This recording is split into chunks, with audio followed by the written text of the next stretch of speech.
Hi, folks. Good morning, good afternoon, good evening, when or wherever you may be. Uh, Welcome to another Saturday. Just a minute, please. Welcome to another Saturday stream. Uh, it has become a habit, so to speak. I enjoy these Saturday streams. I enjoy showing you a couple of news, talking a bit with you, and today we have an interesting one. We'll be talking about climate change and the fires in southern Europe. We will be addressing the fines of the European Union against Google. We will be talking about the Trump tariffs once again. And we will also talk a bit about Burnham in the United Kingdom, the new Prime Minister, and a couple of more assorted subjects that I think we should talk about. Okay, so let's watch the first video. This one is about India and about the so-called cockroach movement that has been happening there. It's a social protest, mostly by young people, and to me, India is just beginning to reach a level of democratic maturity that allows these types of movements to grow. Modi is not a nice person. He's very shrewd. He's also very ruthless. And India has a lot of problems, as we all know. It also has a lot of potential.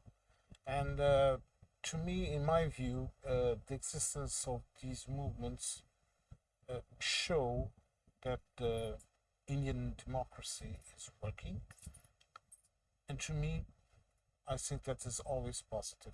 Some people think that democracies need to be nice and ordained, and everything the same and all that. That's bullshit. Okay, that's bullshit because societies change, and if democracies want to survive, democracies have to adapt to the new realities. If the people is if the people is crying out for something, there is something that is wrong with your society, and you need to address the problem. And I'm not saying that people that are protesting are always right. Okay, that would be stupid on my part. It will be ignorant also, and I'm not going to say such a thing because sometimes people protest for the stupidest reasons. Sometimes people protest because they are bored. Okay, sometimes people protest because they have been deceived by someone, or they believe that something is correct when it's not actually not correct for the society at large. There is always a confrontation between the individual's own opinions, own desires, own needs, and also with the collective. You have the collective, and you have the individual, and there will be always a conflict between those interests. Hi, Billy Kershaw. Welcome, my friend. So, as I was saying, the first video we are going to see is about India, because I think it's interesting, and I think we should talk about it. And we haven't seen a lot of this in the news lately.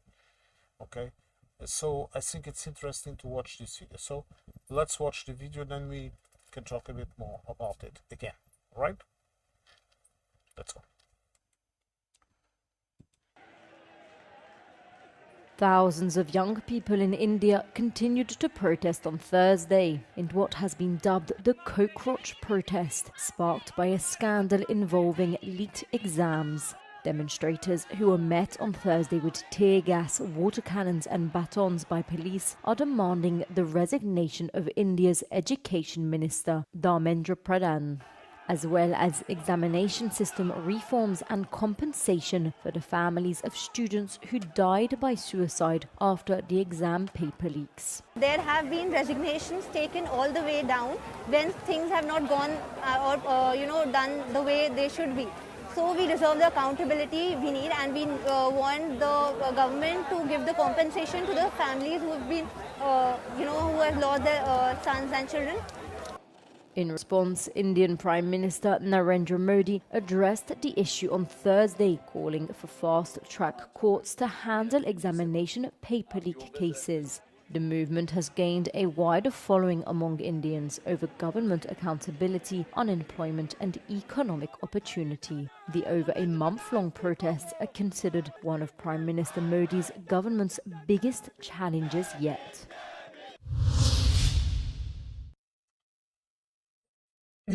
Folks, there is an endemic issue, an endemic problem in India, and it's called corruption. Okay, I have talked with Indian people that are working here. I have even seen their reaction when they are interacting with a public office here, things like courts and border services and all of that. And we know for a fact that in India, a lot of things works with a bribe. All right, let's be honest. Let's talk about this, and let's just say that this is not exclusive of India. And what is happening in India right now, it used to happen in Europe decades ago. So let's not make this some kind of special battlefield or some shit like that, because it's not, okay? There's a lot of corruption in India. And if you don't know what happened, someone leaked the results of the exams, and some people took their own lives. Because it's a lot of pressure. It's a lot of pressure because in India, having a degree and having a good job, it's the difference between poverty and starvation and having a decent life. And it's very hard for the families, okay? It's a large, it's a great investment to invest in your child, for your child to have a good job and to progress in life. And even retrieving jobs in foreign companies that are working in India or go abroad. A lot of Indians used to go to the United States, for example. This is just an example. A lot of them go to the UK, true, to work in many jobs, everything from medicine to computers to all of that, and even simple farmhands that do seasonal work in Europe. So there is no going around this, and it has to be addressed. Okay, but but to me, as I was saying before I started to show you the video, this is a good sign. When people more or less have the freedom to express their opinions, to call out in this case, the education minister, and to have the prime minister to intervene directly, all of this is an excellent sign. Because this means that things more or less are working. Because if things wouldn't be working, these people would be beaten and dispersed, and the prime minister wouldn't say anything about it. Okay, but the problem is that we don't live in that world, and if India wants to affirm itself as a democracy, it's going to have to deal with these issues. One way or another, they are going to have to deal with these issues. I suppose they are going through the same growing pains as we did.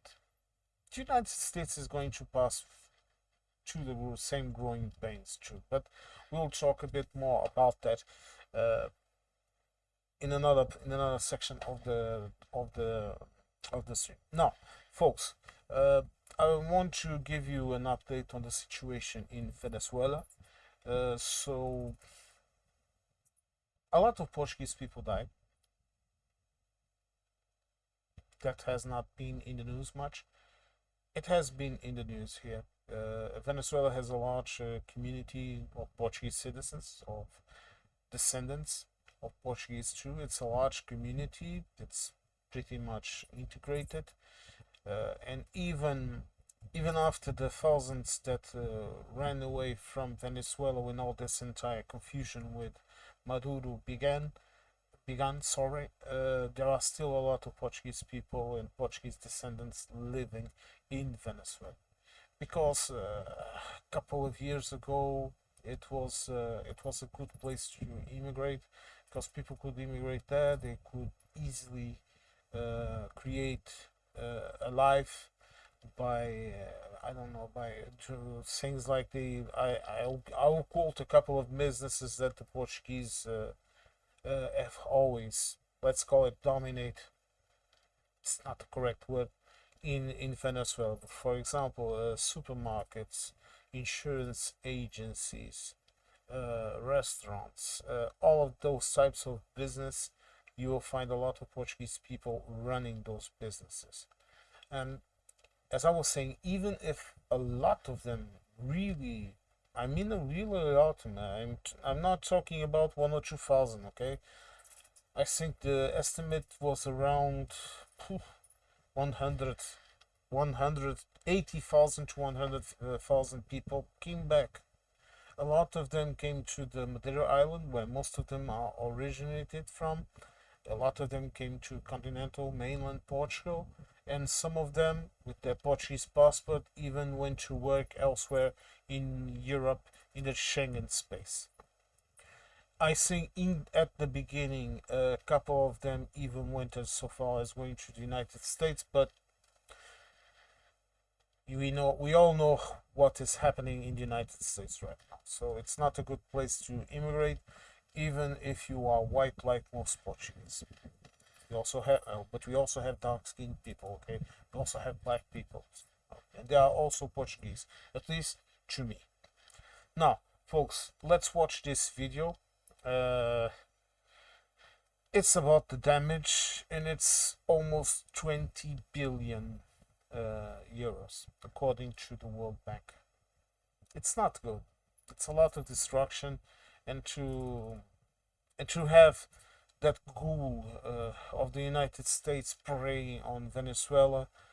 With all, look, despite all the issues of the dictatorship in Venezuela, that the Madurista government, all of that shit, despite all of that, no one deserves to have the United States having their president gloating on TV that he has stolen millions of barrels of oil from Venezuela, and that the Venezuelan oil is mine.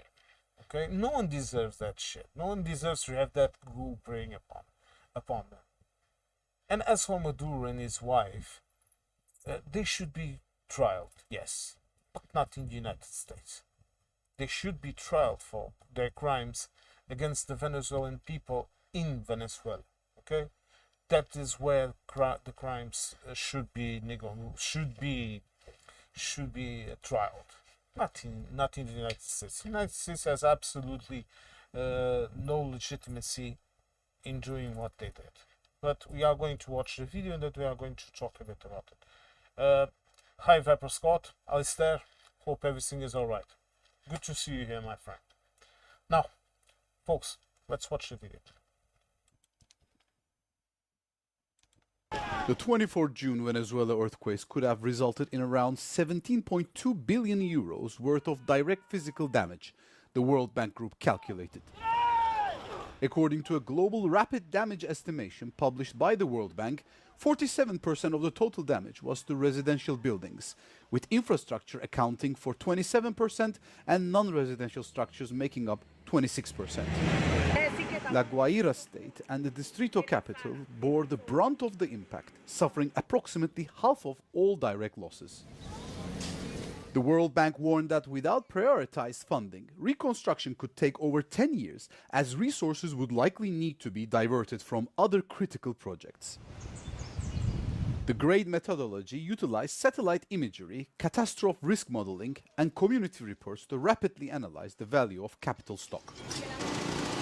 Beyond physical damage, the assessment stressed that household vulnerability must be prioritized during recovery. 7 of the most affected states are home to 11.5 million people, which is 40% of Venezuela's population, where female headed, single parent, and elderly households face heightened risk. The report concludes that restoring basic services like water and electricity will be essential to prevent service disruptions from deepening existing social inequalities.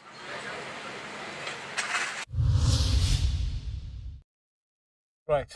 As you can see, look, things are really not good. I have seen a couple of reports about this, and uh, hello, Kamri. Welcome, my friend.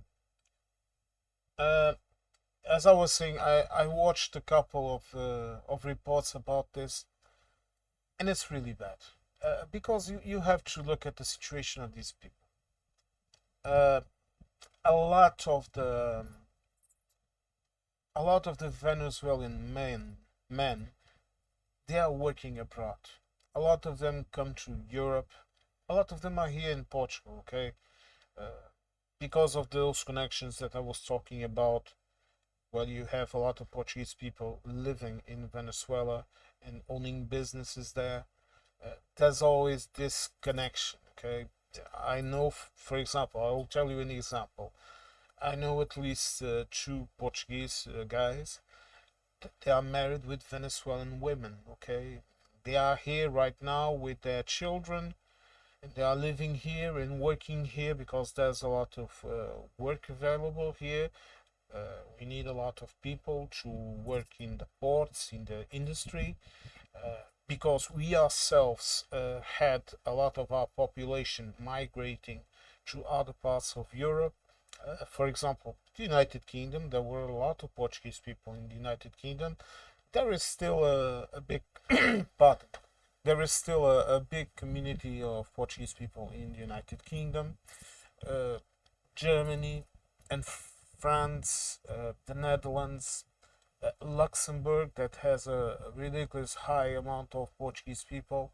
There was a time when around 30% of the population in Luxembourg was of Portuguese origins. A lot of them have a double nationality, a dual nationality, sorry.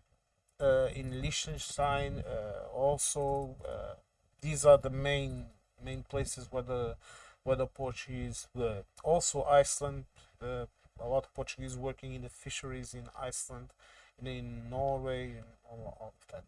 So, even if a lot of that population has returned to Portugal, uh, as the jobs and the opportunity and the life conditions have increased and improved, we still need a lot of manpower for things like the port, for example. I live near the port of Sines, one of the largest ports in the Iberian Peninsula, even in Europe. It's one of the biggest in Europe too.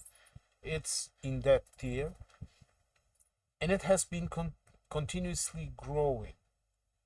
The port authorities, they are hiring people. Look, every year there are new people coming in, and there's the need for a lot of manpower. They literally exhausted the available manpower in the region. Then they started to bring people from other parts of Portugal. But we also have a lot of industry and other things growing here. So it's simple as this. We need manpower. And this is why I don't understand some people. And who has been coming the most? Where? Well, you have a couple of Indian people working mainly in farming. You have a lot of South Americans working here, uh, Venezuela, Chile, Argentina, Brazil, of course. But Brazil is a bit. Portugal and Brazil is a bit like the United States and the United and Great Britain and the United Kingdom. Okay, so the relationship is about the same. I would dare to say our relationship is a bit more amicable because we have a lot of blood ties still to this day. Uh, but this is the situation, okay? And you look at Venezuela and you see in the state that the country has been left. They are being bullied by the United States. A minute, sorry. Sorry, folks. It's really hot here, and even with the fan and all of this, the heat is still getting to my voice. But we'll we'll go through it. But as I was saying, you have this situation in Venezuela where you have a lot of women left, so to speak, to raise the kids while the husband is away working. You have a lot of teenage pregnancy too, so you have a lot of young women that already have children that they need to feed. You have a lot of elderly people. You have a situation that is not good at all. And the United States, instead of helping these people, they are doing absolutely the opposite. But then again, Trump cut USAID, he cut all of that, so that now other actors can swoop in and get that influence. Because if, for example, an African country is receiving aid from Europe or from China, and an American company goes there and tries to get the public procurement, this is an example. No, they are not going to get it. The European or the Chinese company are going to get that public procurement. If there's need for building a road, it's not going to be an American company that's going to win that contract. It's going to be a European or a Chinese company. But try to explain this to an American, and it's the same as explaining rocket science to an ape, and I suppose an ape could at least understand the concept, but I doubt that a lot of Americans would understand this. But who am I? Now, what I'm trying to tell you is this: Venezuela needs help. Even if you don't, even if you don't agree with that government, and I personally don't agree with that government. Okay, I think it's ridiculous. It's a left-wing government in disguise. Okay, this is what they are, because it's basically an authoritarian regime. If you cannot vote in whoever you want, or you only have to vote in whoever they want you to vote, it's a bloody authoritarian regime. The United States, in a sense, it's also an authoritarian regime, because you only have two parties to vote in. This is why I always say this: proportional representation, PR. It's not a perfect system. Let me just begin by saying this. But it's the closest, you can get in having a type of government where all the people choose and the vote of each people counts.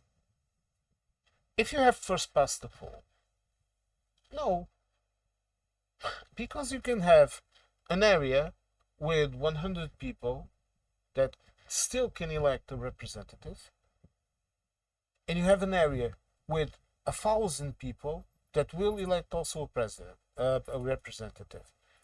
And the will of those 100 people, so to speak, they are going to influence the lives of 1,000 people. And this is not fair. Look at the United Kingdom. What can Scotland do? What could Scotland do when the majority decided to leave the European Union? Scotland could do nothing except vote against. No one gave the fuck about whatever Scotland wanted. Because the Scottish people, they were smart enough, and I'm not saying this because there are Scottish people in the chat. I'm saying this, as I already said in other videos, because the Scottish people knew it was a terrible idea. They knew their salmon, their smoked salmon, was being sold right here in Portugal. They knew that Scotch whiskey, it was being sold here. They knew tourists from Scotland came here, that a lot of tourists from Europe came to Scotland, and the potatoes and all of that. They understood the basics of it. And look, and the Irish, the Northern Irish, and to a sense the people in Wales, they understood it. Okay, and no one gave a rat's ass about their opinion. England did whatever the fuck they wanted, and now they talk about, oh, this is a union, this is not a country. Look, I judge a system according to the influence that that system has on the will, or on the, sorry, on the life of a person. I'm not judging it according to nice words and put it all in gold, union of the states, the countries of Scotland, England, Wales, and Northern Ireland. And I know about there have been returning powers to Scotland and all. I know absolutely about all of this. But tell me this: can Scotland, for example, in this union, do anything about the external policy of the United Kingdom? Can the Scottish person, I don't know, sitting in Dundee, I just remember the name of the city in Scotland, can a person sitting there, does their vote has any influence in what the union is doing outside? And let me just read here read the comments. I see you guys been talking. Camry. Back in 2016, the worry was that Trump was trying to make himself forever king of the USA. Now the worry is that Trump is trying to make himself forever king of America, North and South continents. Yes, he's a lunatic. I think he read some sci-fi. And there is I don't remember the name of the author, but there is an interesting sci-fi book of alternative realities where the South wins the war, and then it conquers the entire Americas and creates some kind of American racist empire. So I think he saw that view. Camry also says FPTP derives into a two-party system. One party pretends to be left chic, the other pretends to be the right chic, but there are actually two cheeks attached to the same ass, speaking the same shit. Yes, that's exactly what I think too. It doesn't work. It does not work. This is why democracies in other parts of the world have evolved to be something different.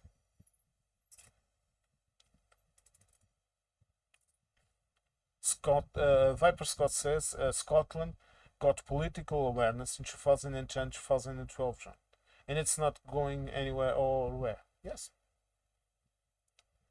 Yes, I think, and Cymru also says this, the Scots are the most political aware people in any country in the UK. Yes, they are. Oh, hello, Indie Dark Mel. Welcome.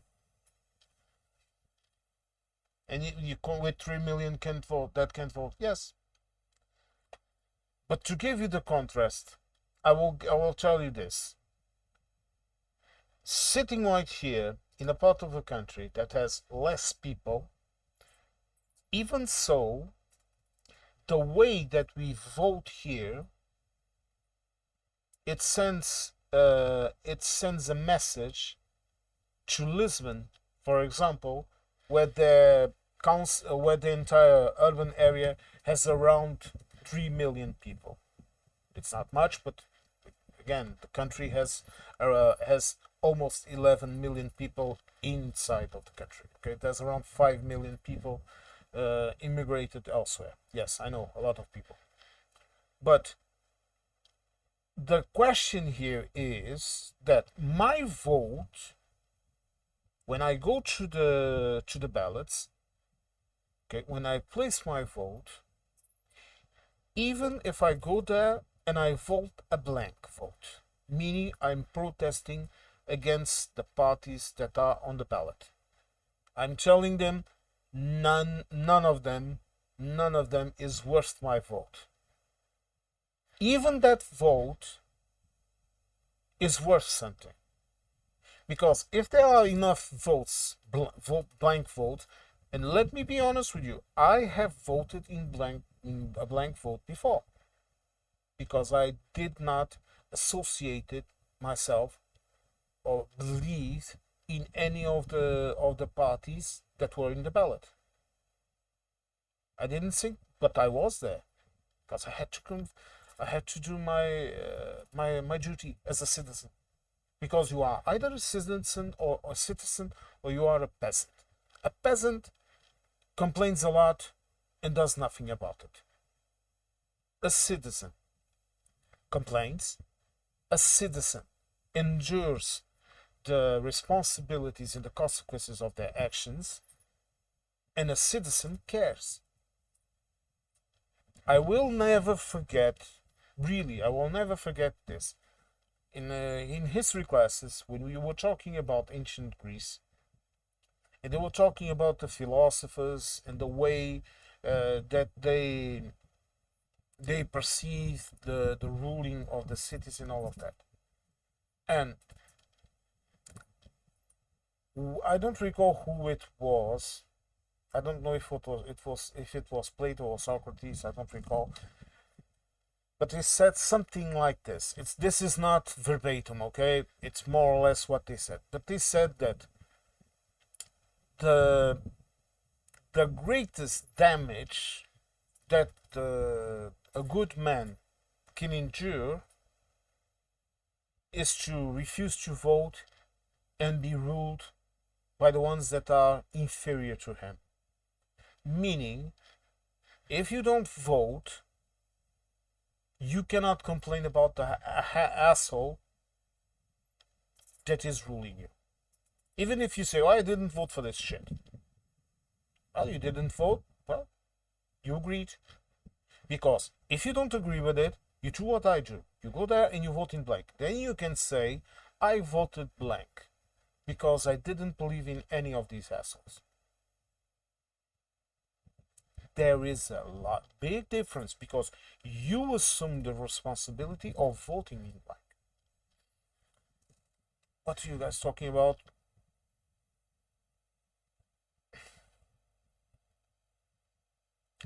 Yes, the population. Most of the population is in England. 3 million in Kimru. Is this a correct way to say it? Kimru, Wales. And 5.6 million in Scotland, but only 3 million can vote. Yes. Nah. Folks,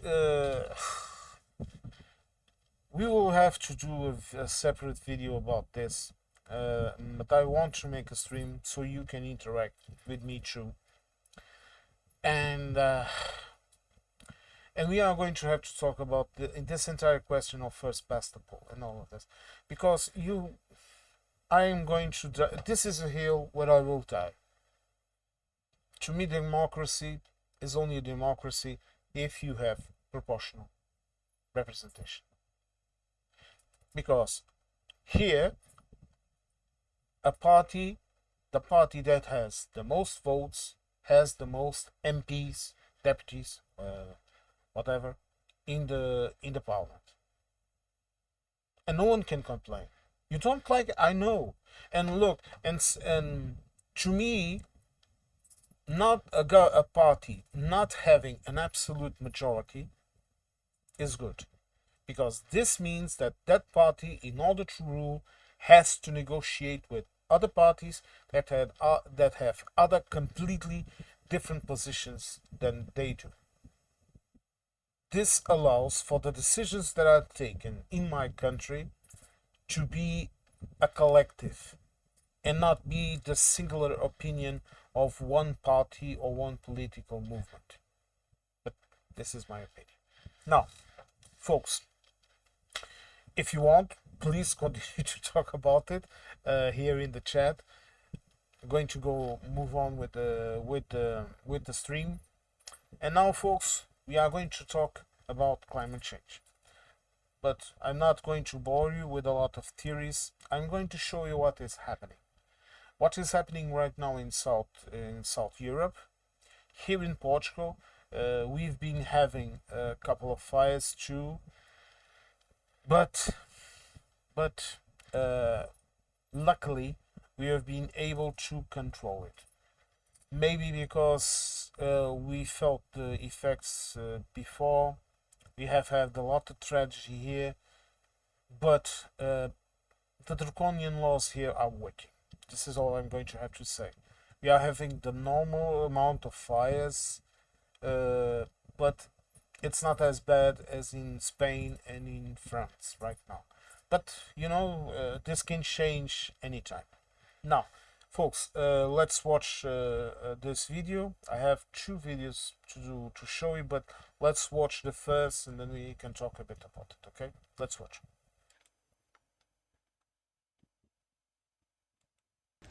French authorities say nearly 98,000 hectares have burned in the country this year, a historic record, just as officials in the southwestern region.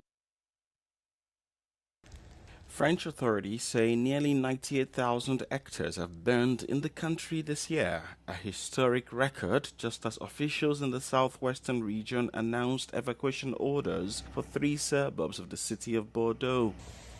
Residents of Lohaillon, Essines, and Mérignac on Saturday were told to leave the area immediately via planned evacuation routes. Some 200,000 people have been evacuated in southwest France in the Gironde and Landes region in the past week. Earlier on Saturday, Prime Minister Sébastien Lecornu ordered the armed forces to deploy a military transport aircraft to help combat the fires alongside some 100 firefighters from Paris. Meanwhile, in Spain, a national state of emergency was declared on Friday for the first time, with at least 60,000 people evacuated as fires burn near the capital, Madrid. According to Prime Minister Sanchez, the priority is to, quote, save lives. France and Spain have both requested additional help from other EU countries to cope with the blazes via the bloc civil protection mechanism. Well, folks, as you can see, sayings are not good at all. Let me just I'm just preparing the next video. We are going to see about this. This is very serious. I honestly tell you this. I blame our governments for not preparing for this because we have been warned about this, and right now everyone is in a rush to find solutions to the problem. Here I have heard about very interesting ideas like creating lakes and artificial streams in order to hold a lot of the water that comes in winter, mostly in spring and winter when it rains a lot. During summer it seldom rains here. Sometimes it rains, but it's rare, okay? Especially in South Portugal, it almost never rains during the warm seasons. And it's the same in southern Spain and in southern France, okay? The question is here is that this heat wave has been lasting for a long time. I think we are going to have right now we are going to have 1 more week of it at least. It will probably only get normal around mid-August. We have to be prepared for this, and the governments have to prepare for this. And there is a lot of lack of awareness, a lack of investment, and these issues have to be addressed. You cannot simply blame it all on climate change and blame it all, oh, this is an unexpected heat wave, because that's bullshit. We have been expecting these things precisely that I just show you in the other video that I'm going to show you right now. We have been expecting for this to happen.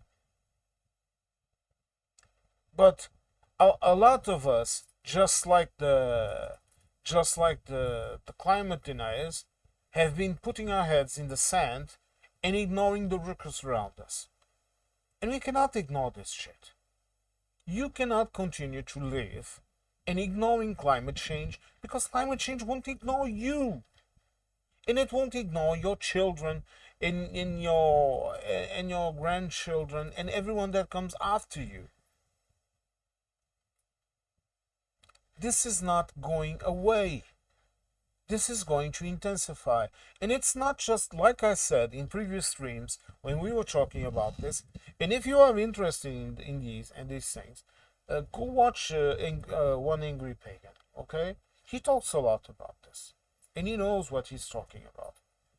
You may not agree with him in other opinions that he may have, but when he speaks about these things, he also understands. To tell you the truth, he's one of the persons that I could talk with about this, and he would also understand it. Climate change is here, and it's not just a question of getting a bit warmer here and not having snow there. It's the extreme phenomenons that are caused by climate change, by El Nino and El Niña in winter. You want to know what is growing up north in the Arctic regions? A massive cold spell is brewing up there. And it's probably almost 100%, almost. It's not certain. I'm not a fortune teller. But it's almost certain going to hit us, and hit us hard. And we can have a situation where the Gulf Stream stops. It has already stopped. Thank you for plugging in the channel of One Angry Pagan, Viper Scott. Thank you, Alistair. Thank you, my friend. What I'm trying to tell you is this. This is not going away. And as I was saying, consider this. Lisbon is at the same latitude as New York. If you have a situation where the Gulf Stream stops, if you have that situation and it has already interrupted for a couple of days, remember this.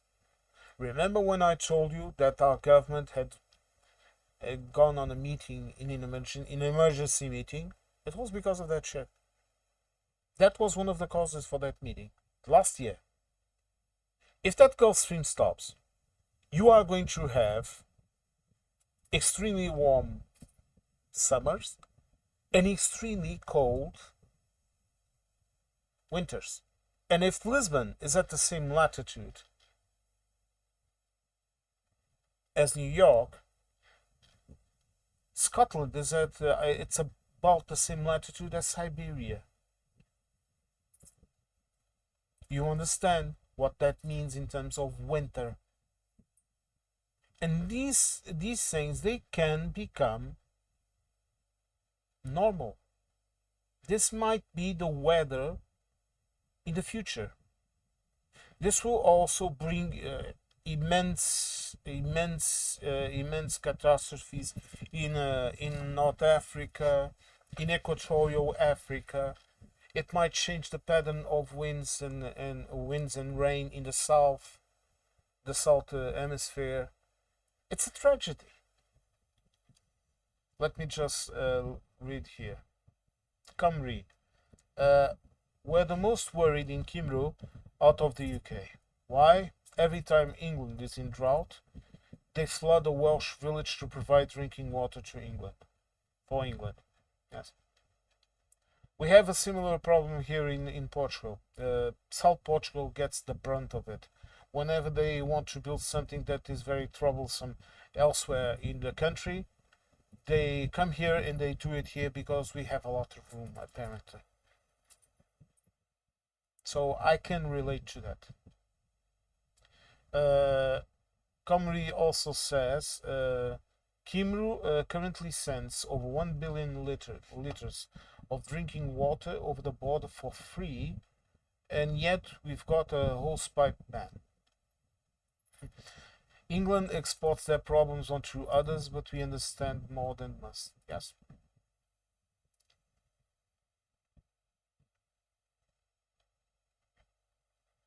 Oh, thank you, Viper Scott. Scotland is at the same latitude as Moscow, so minus 40, maybe so. Yes. Look, my friends, my Welsh friends and my Scottish friends, okay? I understand that. Here in Portugal, it's the Alentejo.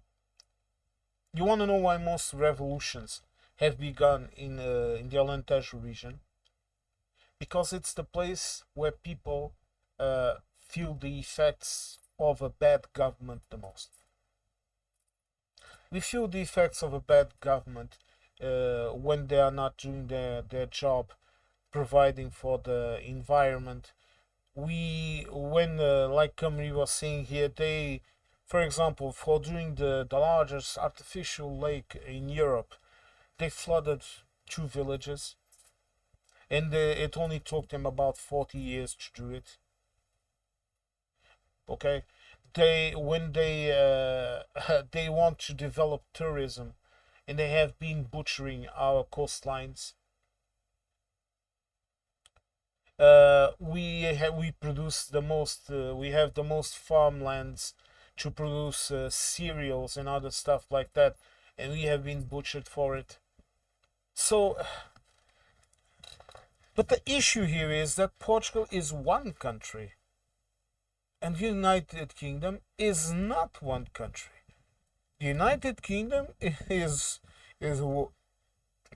Wales, pardon me, is Wales, is Scotland, it's Northern Ireland, and it's England. And as you are seeing here in the chat, and if you are watching this stream after, not live, open the box and watch what people are writing in the chat, because they know what they are talking about. They are from these regions. Okay. Folks, now I have another video to show you about the fires. Yes, Camry. Yes. There is a reason. Because you see, I understand what you're saying. When we have a similar experience, we understand. When I hear a Scottish person talking about the way they are treated by Westminster, to me, a Southern Portuguese, it's the same way Lisbon treats us. And the same reason why we detest them. You have seen other videos where I say this. Lisbon is a very pretty city, there's a lot to see and all of that, but it's not my saying. It's not my saying because I don't like the people, to be honest. And I have family living there. Okay, and I have friends living there, and I love them all. What I don't like is their attitude. Their attitude is the same as Westminster. There is only Lisbon. The rest is landscape. And then we have to put up with their shit when I'm sitting in a cafe, minding my own business, and some bastard passes in his car and comes into the cafe and wants this and wants that. Oh, this is not like in Lisbon and all of that shit. And I cannot stand that shit. They even make fun of our accent. Because Portugal, we all speak Portuguese. The two languages in Portugal are Portuguese and Mirandês, which is another. It's in between the language that they speak in Galicia, in northern Spain, and in Portugal. It's a little part of the country, but they also speak that language. But our accents are completely different. I have spoken about this, about the expression that the Scottish people use a lot, which is I. Okay? When they want to say yes, I. Here in Portugal, you want to know, we speak, people in southern Portugal, we speak very little. We are a quiet bunch. And when we want, imagine this, I'm sitting with my friends, second class citizen. Yes, exactly, Viper Scott. That is how I feel sometimes. Right now, no, because I don't put up with that shit. I put them in their place, but that's another story. But as I was saying, when we are all sitting and we are talking with each other, if you were doing and we are talking, and a friend is saying, well, things I like this, and you should do this, and you answer I. If you are here in southern Portugal, we would say something like this: Hey, hey, push, hey. It's the same type of expression. And you want to know where this comes from? This comes from a situation in which we live here in southern Portugal, okay, where when we were in public, we had to mind our words when the people come, when people from the outside would come, especially in the time of the old regime. And we had to mind our words. So we developed a way of speaking that would not be easily understood by people outside. And to this day, I cannot go into my work that much, but let me just say this. I talk with people all day. And when I'm interacting with someone that has the same accent as I do, I would instantly change into that way of speaking. And my colleagues, only one, a girl, is of the same region as I am. And she's the only one in my workplace that can understand what we are saying. It's that different. Let me just answer this question before I show the video. Aren't the Galician ancient cells as well? Yes, they are. And I always say this because it's easier for people to understand. Portugal is an extension of northern center Spain. The same people that are there in the region of Salamanca, which was Numancia, the capital of Lusitania, which was the name of Portugal. Okay? And the Galicians, we are all the same. The Portuguese people, we are all related to the Galicians, because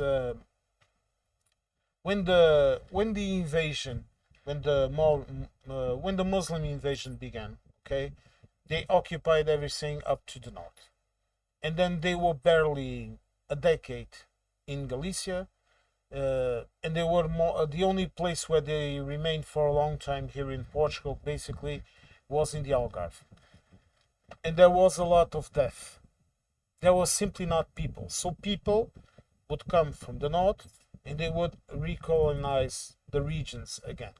And of course, there were people here still that were the same as the other ones.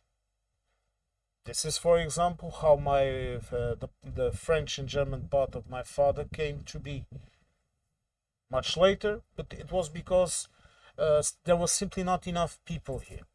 This is a reason why you have more people living in northern Portugal than you have in southern Portugal, because basically the southern region of Portugal, it was a war zone. It was a war zone, and it wasn't a war zone for a year or two. Okay, it was a war zone for almost 200 years.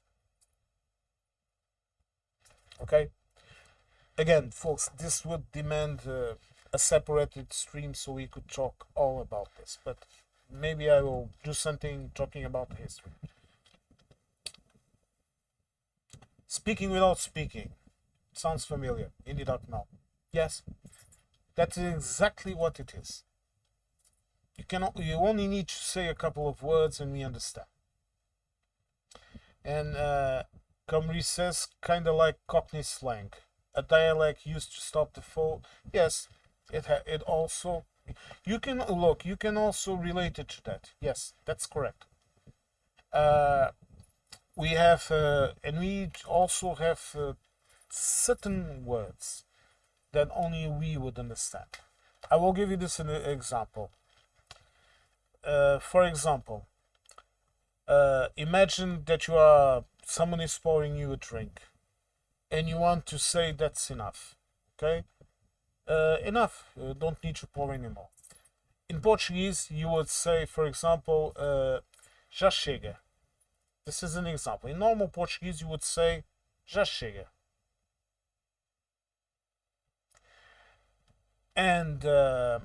And if you are talking, let me just say something here. Indeed, Dr. Mel, you did nothing wrong. What's wrong? You can please stay, talk with people, interact with the chat. You're most welcome here. Okay? Come on. Don't do that. Now, let me just repeat this. As I was saying, if someone is pouring you something, and in normal Portuguese, you would say something like this, já chega, which means enough. If I'm talking in our slang, I would say this, tá vendo. It's a complete different word. Te avont. And there are many small words, there are small words about this. But so you say what in the dark now? But what happened? Sorry, I'm not understanding. I'm not understanding in the dark now. Look at me, I'm an honest person, okay? Saying something without needing to say something in the dark now for us means that talking with a person that speaks the same type of language as I do, we can say a lot without anyone else understanding what we are saying. Like that expression, hey. This expression can simultaneous mean yes and yes, this is going to happen, or yes, we are going to do this. So this is all I was saying, okay? Indie.mail, please stay in the chat, talk with people, ask questions, participate, okay?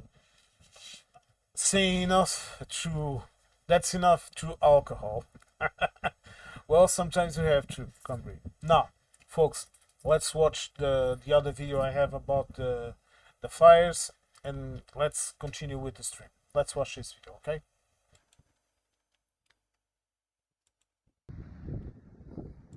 A number of wildfires continue to burn across much of southern Europe, with high temperatures and strong winds fueling the blazes. Spain has declared a national emergency over wildfires threatening the Madrid region.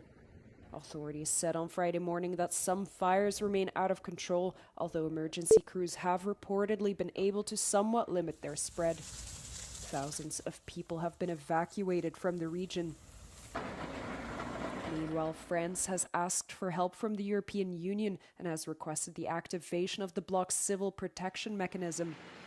French President Emmanuel Macron said the situation remains tense, especially in the region of Gironde.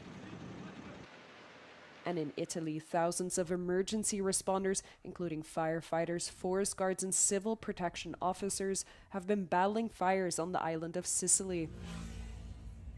As of Wednesday, wildfires have burnt over 250,000 hectares across the EU since the start of the year. Right, folks. This is not going to be very good. But again, as I was telling you, these countries were not very well prepared for the fires. Here in Portugal, it took a lot of people dying. If I have talked about this, but if you don't know, a couple of years ago, some people that were running away from a village in their cars were caught in a road by a firestorm, and dozens of people died, burned to death, including a lot of children. And there were other catastrophes like that. And this has put the fear of God in people. So people right now, they don't play around with forest fires. And there's also heavy penalties for people that do not clean their terrains, their farm terrains, and all of that. It has gone so far as the municipalities and the state has simply taken the land of people. If you cannot take care of your land, and I'm talking about this is mainly farming and forest terrains near inhabited areas. If you cannot take care of that land, then the state will take it from you. They will give you a compensation, and now this is no longer yours. F off. Because if you cannot take care of your land, you need to do it. Yes, Viper Scott. We all still remember it. We all still remember it, okay? I still have it right here in my mind to see that road with all of the cars. It was such an intense fire that some cars, the metal, I'm not talking about little plastic cars. There was this car, it had been white apparently. The heat was so strong, and there were people inside of that car that died there. The heat was so intense that the metal and the plastic and all of that melted with the tar from the road, and the cars were glued to the ground. You know those scenes when you see a nuclear apocalypse, when the firestorm hits and the cars are in fallout and all of that shit, and the cars are pinned to the ground and all of that? This is how those cars stayed. And ironically, if they had not tried to flee the village, maybe some of them would have been saved. But we can see right now that Spain, France, and Italy, they were not prepared for this. Just like the United Kingdom was not prepared for the heat wave. It wasn't. I hear a lot of people talk about, oh, France was not prepared for the heat wave in this. That's rich. Yeah, of course they were not. But the United Kingdom was not prepared for it. Germany was not prepared for it. No one was prepared for it. And guess what? All of the governments knew this shit would happen. They knew this was going to happen. I don't know how it is in the other countries, to be honest. But right here in Portugal, they were warning us about the heat wave that is going to come at least since February. So, when people talk about, oh, this was unexpected and shit, no, this shit was not unexpected. We knew these things were going to happen. And no one gives a crap. Well, at least here it seems like it seems like they are listening. Yeah, they are listening to the experts, and they are trying to do something. Yes, Kamri. Now you understand why I told you that even the metal of the cars melted and glued to the ground. It was a firestorm. It's one of the first ones that they were able to prove that happened. But it was not the last one. In that same year, when that happened, a couple of more happened too. It's like a storm. Imagine a gas leak exploding. Okay? This is what it is. It vaporizes you. First, the air from your lung. Look, I don't want to talk about this because it might, some people might get upset about it. But when that heat comes, when people breathe in, they are breathing in fire, and it burns people from within. What can I tell? Folks, I'm going to stop talking about this right now because I don't want to upset anyone. Let's continue. But let me just conclude with this. I don't accept the premise that they are considering this heat wave to be unexpected. I don't accept this. They can tell me, for example, if the Spanish government, and I'm talking about the Spanish government right now, if they were to say this, we knew this was going to happen, but we had no idea it would take these proportions. Or if the French or the English government, the English in this case in England, but let's call it the United Kingdom government, if they were to say this, we knew there was going to be a heat wave, but we had no idea it would be this serious. If they spoke in this register, I would believe them. But when they start to say panicking and, oh, emergency situation, this has never happened in what? No, sorry. I'm a European. You know, you guys and girls, you know that I'm pro-European, but there are some things that I don't accept. And I don't accept this. Now, folks, let's get on with the next video. This is a very interesting video, and it's a sign of things to come. As you know, forever chemicals are one of the biggest problems that we are facing right now. These are things that never go away, that they stay in the environment, they enter in our food chain, they influence everything from our health through our ability to our reproductive ability. They affect animals, they affect plants, they affect everyone. And frankly, I don't know why the hell we are still using this shit. But at least around here, they are taking steps to end it. And Sweden is leading the pack. Let's watch this video. Sweden has announced plans to ban forever chemicals in consumer products as early as 2028, ahead of expected European Union regulations. Minister for Climate and the Environment Romina Pourmokhtari stated on 23rd of July that PFAS have no place in clothing, cosmetics or kitchen utensils when working alternatives exist. Per and polyfluoral kill substances encompass more than 10,000 synthetic chemicals that persist for thousands of years, with exposure linked to certain cancers, reduced fertility and immune system disruption. To prevent further health and environmental contamination, the Swedish government intends to implement the national prohibition on January 1st, 2028, covering footwear, waterproofing agents and ski vacs.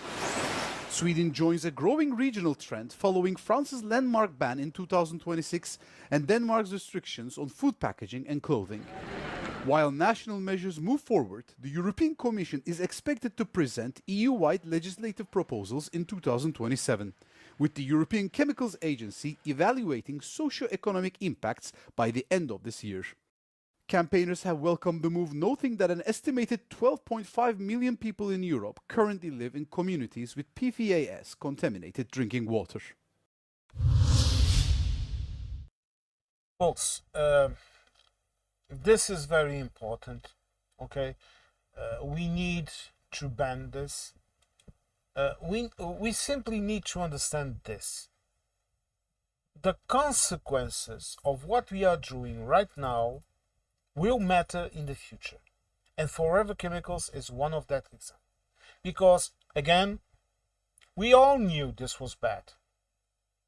But still, we used it because it was economically profitable.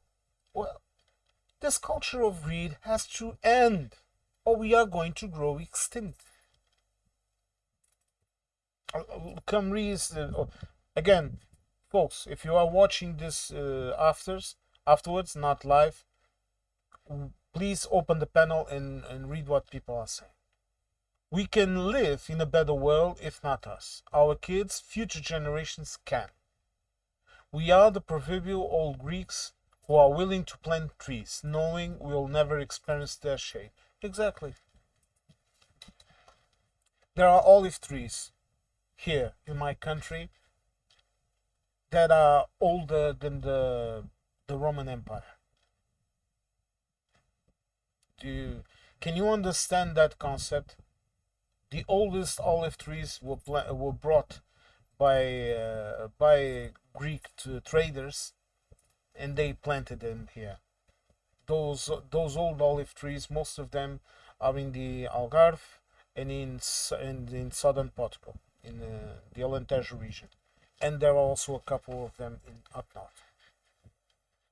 The people that planted those olive trees, they didn't even spoke the same language as I do. They spoke Camry. They spoke a Celtic dialect, the Celtici and the Lusitani. Okay? If we don't stop and think about this, we are going to live a bad world. A bad world for the people that are coming after us. We cannot expect to live in a world of instant satisfaction of all of our needs. You want to know what I'm trying to say with this?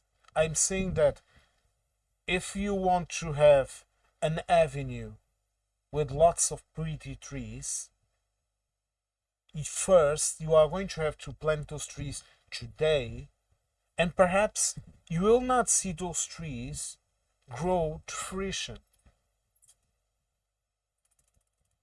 But you still have to plant them, because someone is going to come after you and they are going to enjoy walking in that avenue and enjoying the shade of those trees.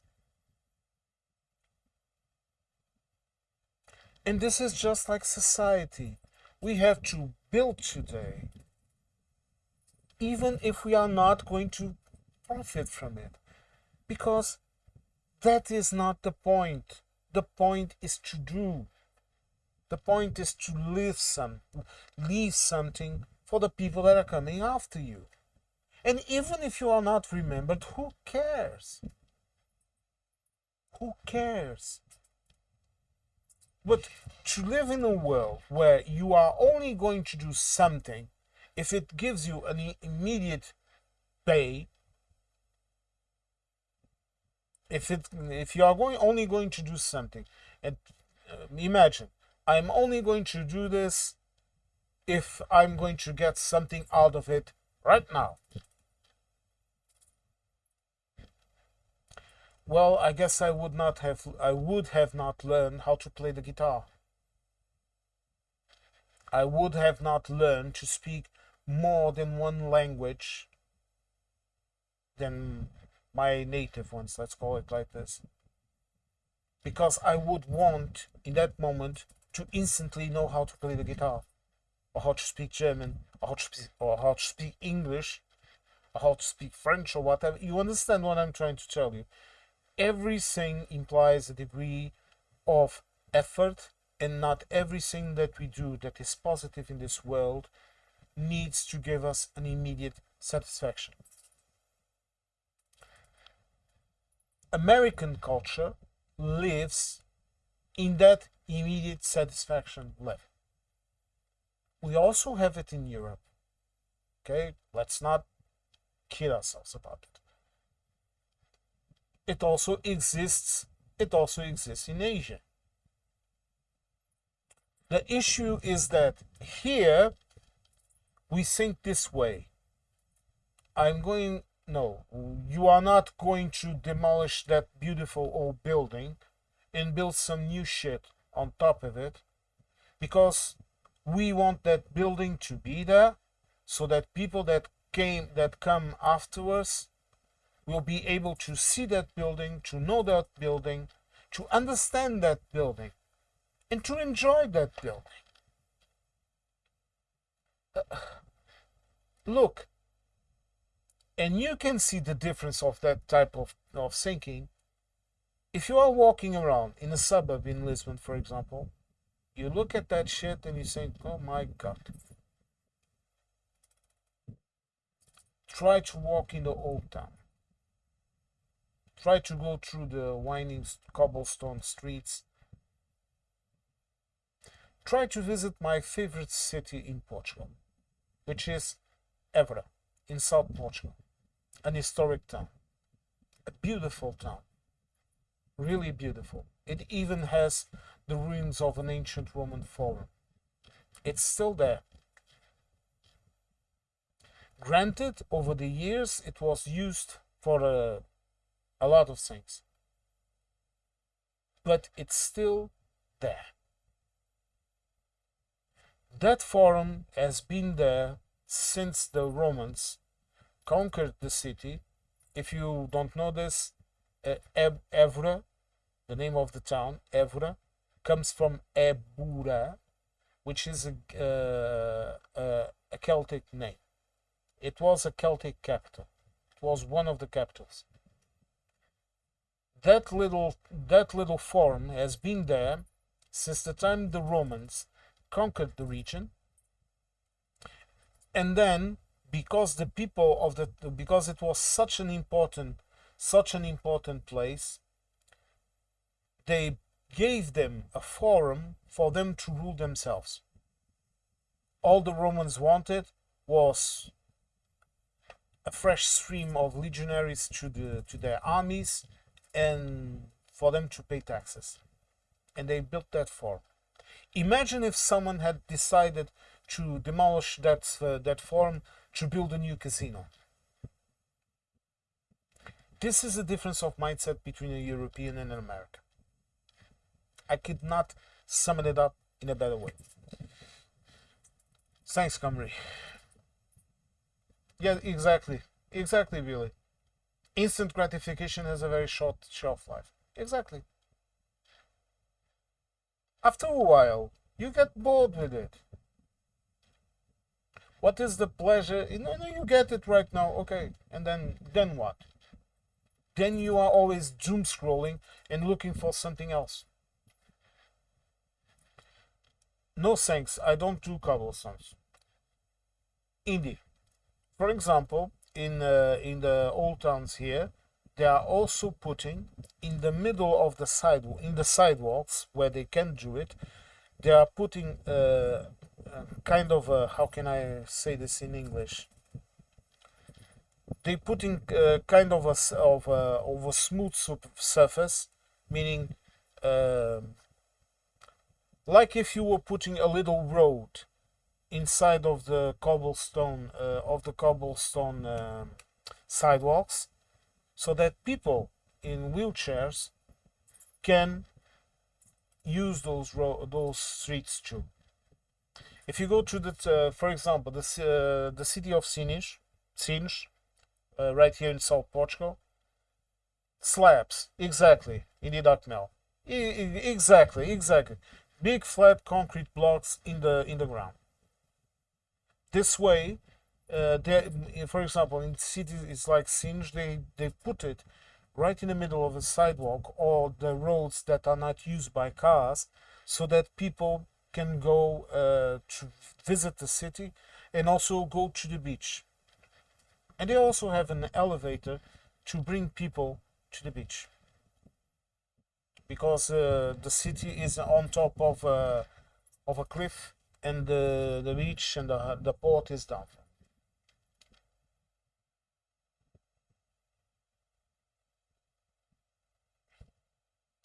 Exactly, Comrie. In exchange for malls. Well, I honestly don't like malls. Now, folks, let's continue with some good news. Well, Mr. Trump keeps threatening us. We are going to talk about him right here also in the stream.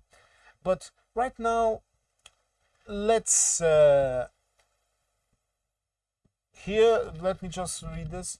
Here they love to put tiny cobblestones in a half circle pattern. Indie Dark Mel, the issue here is this. Around here, by law, when they are building something, like for example a road, a sidewalk, or whatever, by law they are forced to think about people that are walking either with a crutch or with a wheelchair, or even a person that is blind. And my country has a lot of issues. It has, of course, like any country. But trying to make things accessible to people in wheelchair, fortunately, that is not one of the issues that we have. Okay, folks, let's watch this good news in this video right now. The European Commission announced an €890 million fine against Google on Thursday over alleged self-preferencing practices and unfair treatment of app developers as the Trump administration prepares a fresh round of trade duties. The penalty caps an investigation launched in March 2024 under the Digital Markets Act. The primary element, worth €460 million, addresses allegations that Google Search gave systematic preferential treatment to its own services, such as Google Shopping, hotels, and flights, while downgrading rivals. The remaining €430 million addresses accusations that Google prevented app developers from steering consumers toward cheaper offers or alternative payment systems outside its App Store. Beyond the fine, Brussels ordered Google to treat third-party services without discrimination and allow free developer communication. Google must comply within 60 days or face daily penalties of up to 5% of its worldwide turnover. Google President of Global Affairs Ken Walker criticized the decision, calling it product degradation driven by self-serving complainants. The ruling comes amid heightened transatlantic tension as Washington continues to view EU digital regulations as a trade irritant. Enjoy. All right. First, let me just address this comment. Comrie, almost that projection of because the US hasn't got its own history, culture, or those speaking from 1076 onwards, that is, nobody else can. In a word, spiteful. Comrie, I think there is a lot of an inferiority complex in the part of the United States. And it's their issue. You have nothing to do with it. To a degree, Brazil, for example, also has that. But because there are so many blood, economic, political ties between Portugal and Brazil, it assumes a form. It's just jokes, okay? Brazilians make jokes about Portuguese, and Portuguese make jokes about the Brazilians. But in the end, Brazil is basically a big Portugal.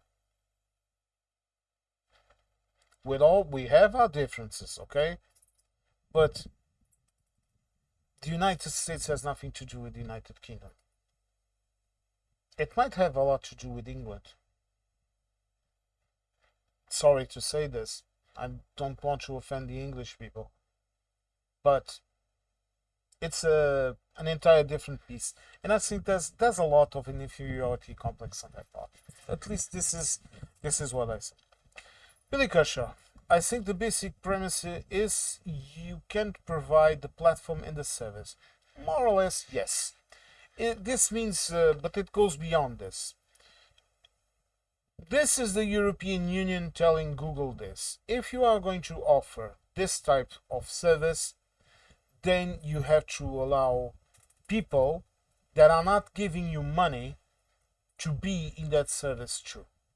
Because you are promoting a search engine, a global engine or a search engine, so you have to allow other platforms to use you. You are already, for example, Google gets a cut if a company advertises in Google. If they go to Google Shop, they also get a cut. So yes, monopoly, yes, they cannot have it. And more than that, this is just the European Union telling Google a simple thing like this. You want to do that shit in the United States, and the American government allows you to do it, well then do it. But around here, you do what we say. And if here we have anti-monopoly laws, you are going to obey them, or we are going to fine you. And understand this, right now they are finding them, excuse me,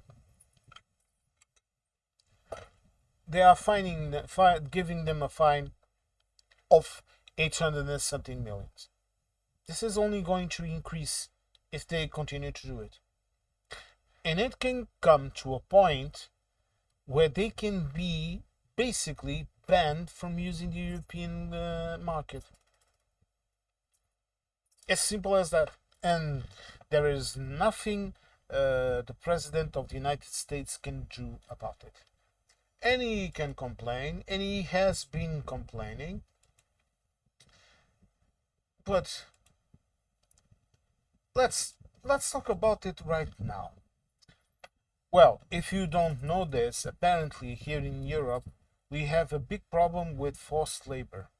Yes, that is the opinion of the American president, Mr. Trump. You don't believe me? Well, let's watch the video.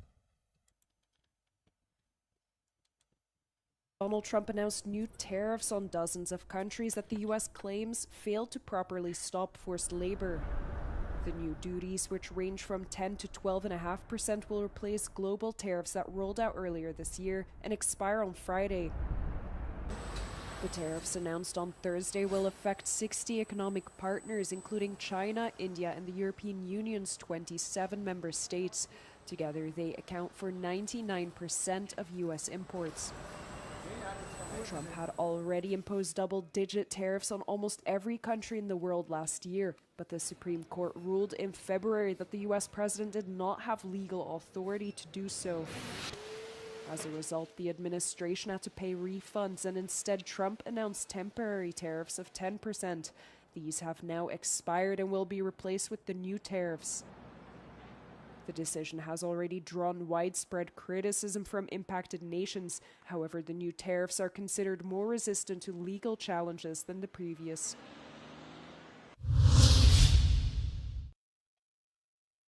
Right, folks. Well, it's the same story all over again. It's Mr. Trump. Because he could not let... I will explain this to you.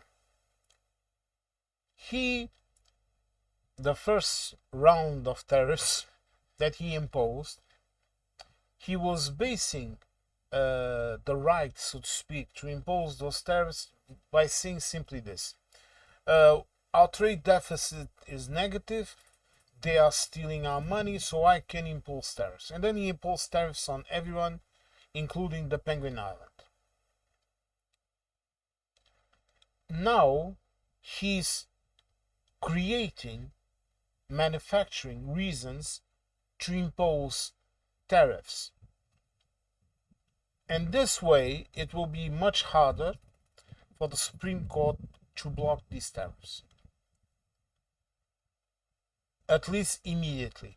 I'm not saying that in the future, for a time period, these tariffs won't be blocked again. Especially if they lose the midterms and Trump no longer has the Congress. Because by law, American law, ironically, that I also know a bit about, these tariffs could only be imposed with the approval of Congress.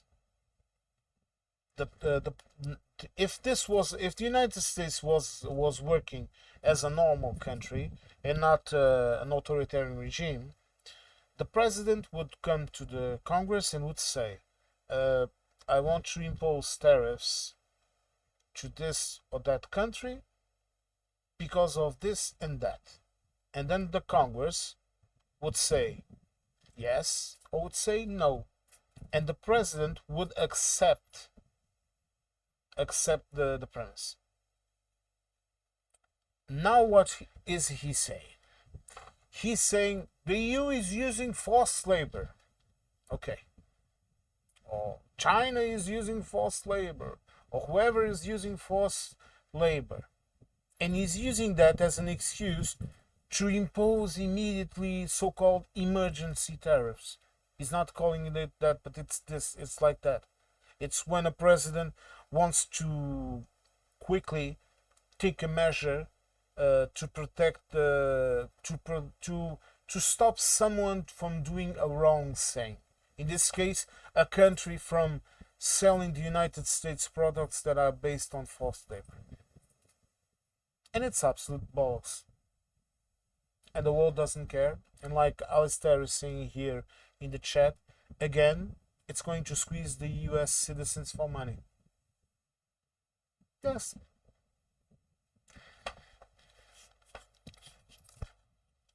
Once again, tariffs. First, let me just make a little interaction. A person impersonator, in one of my comments that I talked about the tariffs that the United States citizens were going to pay them and the world doesn't care, he said that yes, but it also, person impersonator, he also said, why am I saying he? Person impersonator said, I don't want to do any of that. He said that it also damages the companies that are exporting to the United States. Yes, that's true. But the issue here is that companies in Europe, for example, they are already expecting this to happen. So they are diverting their exports elsewhere. They are, no one is, look, I don't know how the situation is in the United Kingdom when it comes to business, but business in Europe knows perfectly well that the United States is an unstable place to invest in, so they continue to keep that stream, meaning, oh, you still want our supplies? Well, here they are. Oh, you want to apply tariffs? Oh, you want us to reduce the price of our supplies to you? Oh, no. You want them? Take them. Oh, you don't want them? Okay. Another place will want it. I'll give you an example here in Portugal. Wine. We have excellent wine. The Chinese, they love our wine. And I talked about this in a piece. A couple of months ago, I think, we're in July, around January or something like this, when all of this shit was they were talking about. I heard this piece in which the Chinese wine importers were coming around to Portugal, especially South Portugal, that has a type of wine that the Chinese really like, which is a very rich red wine that is also very sweet and very strong. And they were telling them something like this: but you're going to sell to the Americans. They only pay you that. We'll pay double. We will take in the portion of wine that you are selling to the United States. Don't sell it to them. Sell it to us.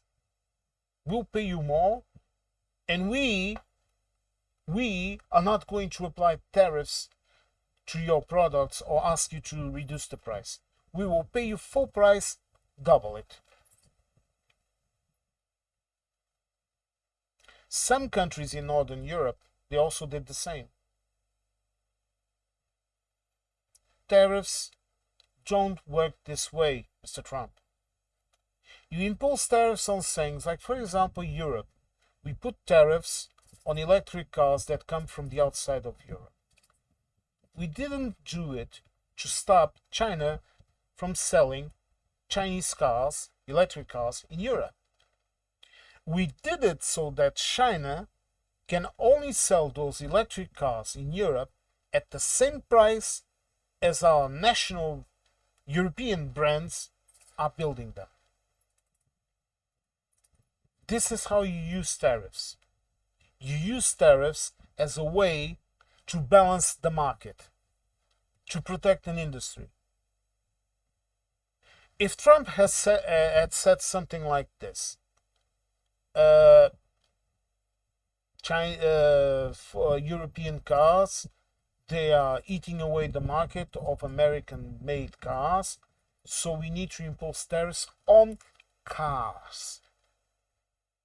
And he would put a tariff on European cars. That existed to a degree. Or at steel production, or something like that. This would be normal. This would be economically normal and expected. But he doesn't do that. He imposes tariffs on everything. These 10% of tariffs on European goods will mean this. Americans will pay 10% more for insulin, for several other medicine products, machinery. The army will pay more for the components, essential components that the Americans don't have the capability of building. Like, for example, some of the products, some of the military components that come from Austria, Germany, Sweden, France, they are going to pay 10% more for that. You think the European producer gives a fuck about how many tariffs the American president imposes? No, because we will do this. Like I was saying in the beginning of this part. You want our products? Okay, here they are. He's imposing tariffs. Well, what does that have to do with me? Oh, you want me to sell you the products 10% cheaper? No. You want it or you don't want it? You don't want to sell it. Okay, I'm going to have to find another market. This will damage the companies, but the difference is that European companies are supported. Companies in Europe that are suffering with the tariffs, they are supported. And I'm not saying paying them subsidies. It's, for example, doing what the Portuguese government did, which is to extend credit lines to companies. Meaning, dedicated credit lines that allow business to pay for their daily, for example, to pay employees and all of that at a discount rate. Meaning, these are not credits you get from the bank. These are credits with zero interest. So, for example, a company needs 5,000, I don't know. Imagine this. A company needs 5,000 euros over 3 months to pay employees in order to balance their business. Then the state gives those 5,000 euros to the company. The company is able to stabilize their situation, and then they can pay that money to the state back slowly. But in the moment that they need the money, the capital is there. And here in Europe, companies, the capital is there. In Germany, the capital is there. All of these restructuring that have been happening in German companies, they had to happen so that the companies can finance themselves in the state and continue to construct. Exactly, Alistair. That is the reason why they can sell them cheaper. And that is the reason why the European Union imposes tariffs on Chinese cars. Chinese EV are subsidized by the CCP from the Chinese government. Yes, it's simple, okay? This is how you use tariffs. What he is doing effectively is look, when he says this, for example, I'm imposing 10% tariffs on French cheese. You know what he is saying, really? He's saying this: Americans, you are going to pay 10% taxes on your French cheese.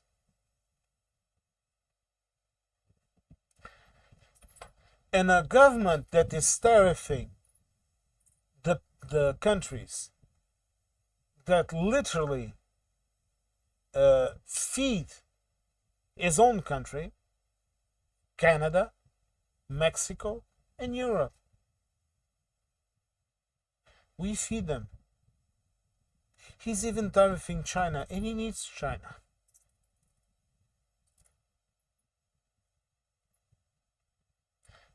China also put tariffs on certain European goods. You think Brussels started, oh, you put 10%, then we are going to put 20%, 100%. No. That was enough to get the Chinese to the negotiating table. We sat down and we talked like normal people, because this is how things are decided. You cannot do politics like this. There's absolutely zero chance of doing anything this way. This is not the time of the sending in a battleship to open a trade route. That shit doesn't work. We are living in a completely different world. And Trump is, look, to tell you the truth, I don't think he even knows in what world he is living in. And like I said before, I'm not going to talk about his health situation, but I think it's just sad. Just sad, like the other news that I'm going to show you right now about Mr. Trump. Watch this. Yes, Billy Cushion. Very well put. China was importing a lot of soybean from US, but no more. Yes, they're importing them from South America. You want to play hard? Well, we play hard. Let's watch this one.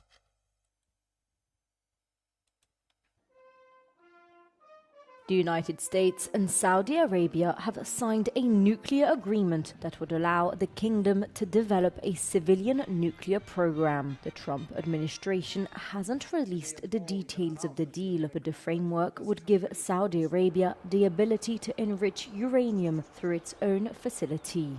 The agreement was signed alongside what they say are bilateral safeguards against non-proliferation. In a statement, U.S. Energy Secretary Chris Wright noted that the highest standards of nuclear safety and non-proliferation would be upheld.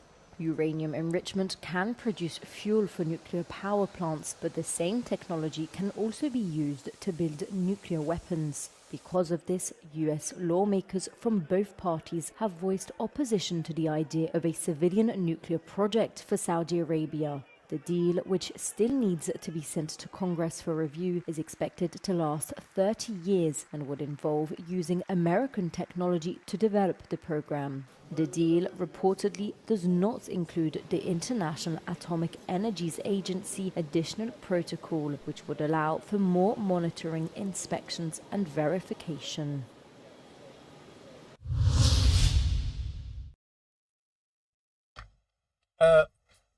Let me ask you this, folks. Do you know where the terrorists, most of them, where the terrorists that hijacked those planes and caused 9/11 came from? Do you know where Osama bin Laden came from? is that Saudi Arabia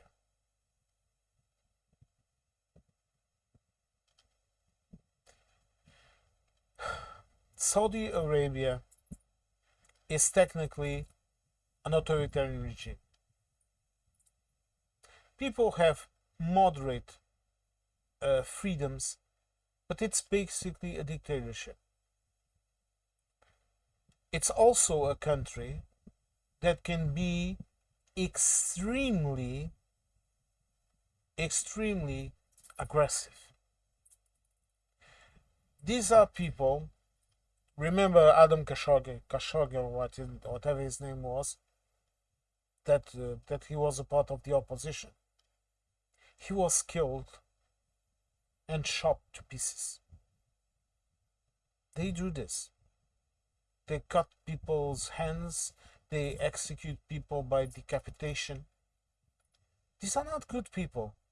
These are not the type of people that you want to give nuclear secrets to.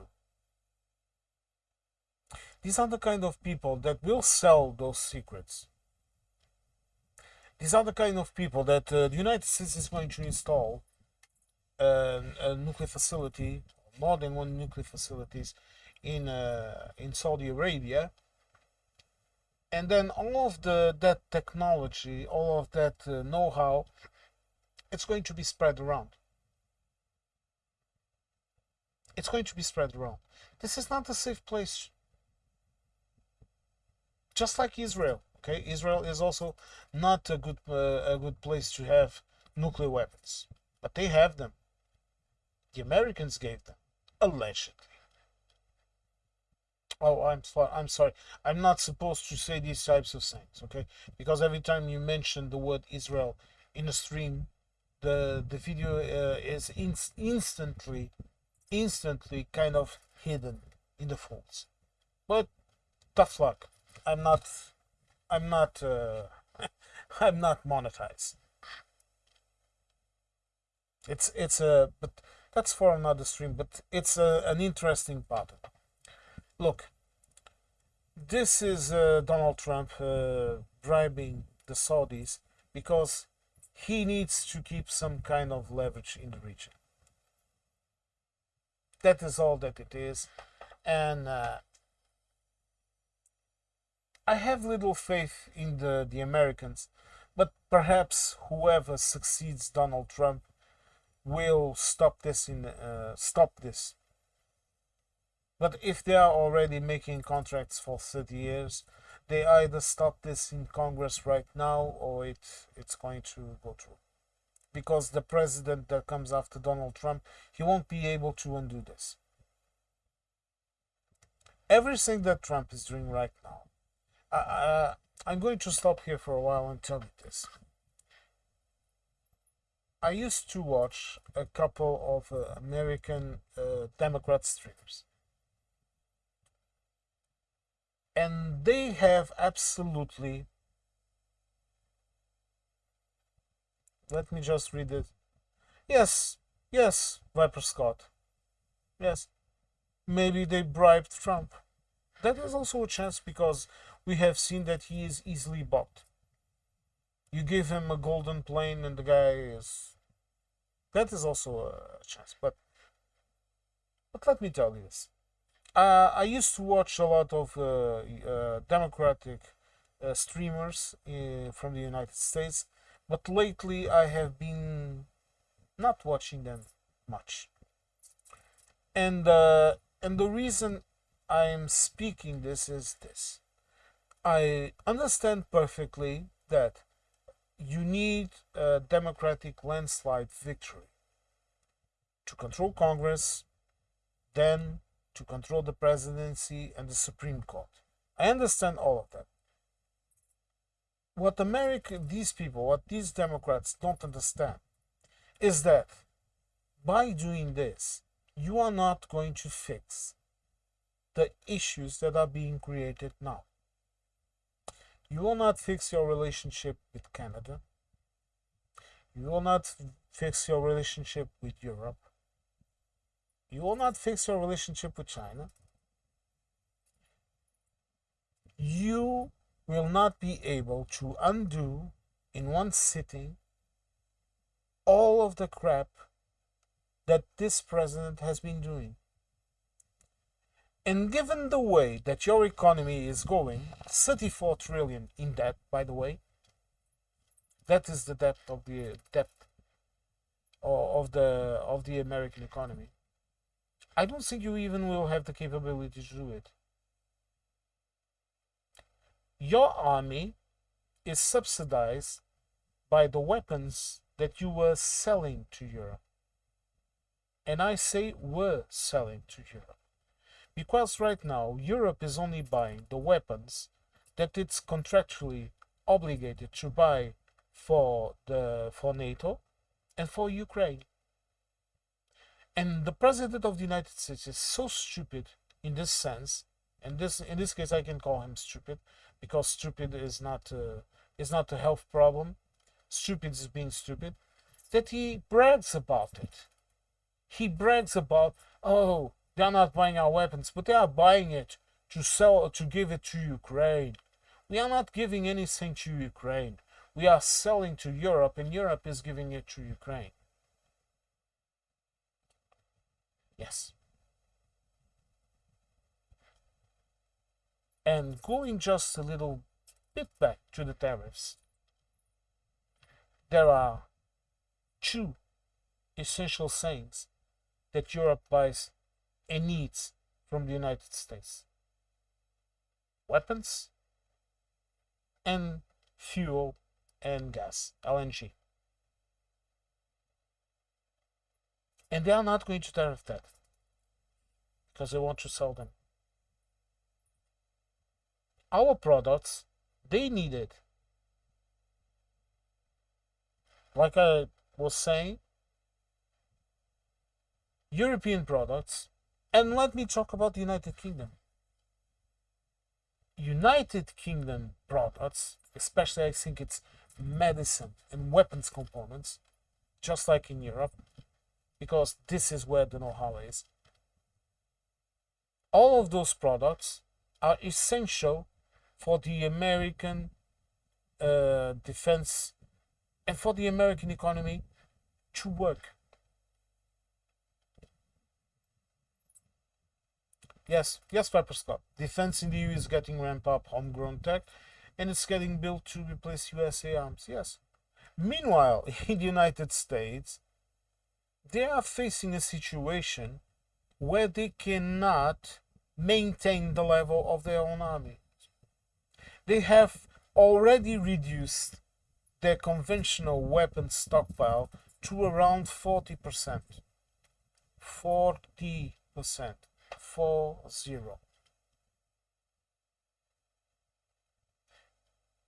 I see all that is happening in Iran.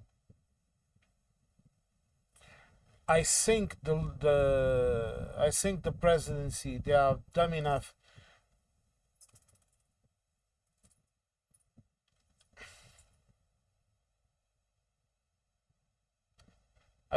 Sorry, Indie Doc Mel, I don't understand. Can you please explain the comment? Sorry. But if you can, please explain.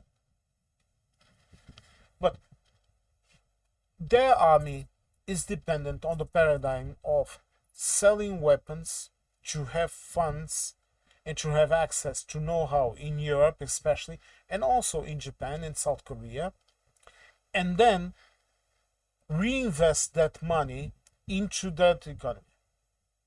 Oh, okay, Indie Duck now. Thank you. Gotcha. So you have this situation in which the United States was doing this.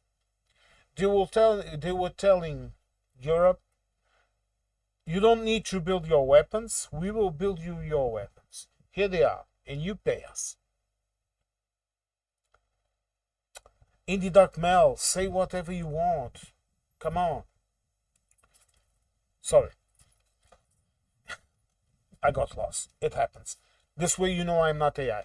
But as I was saying, the USA was telling Europe this. We will sell you your weapons, you don't need to produce it. In fact, we don't want you to produce it.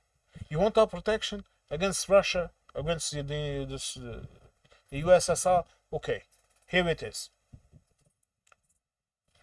Then, when the USSR ended and NATO became something else, slowly but surely, they began to come down this path. But they were still keeping this paradigm alive because it fed their weapons industry.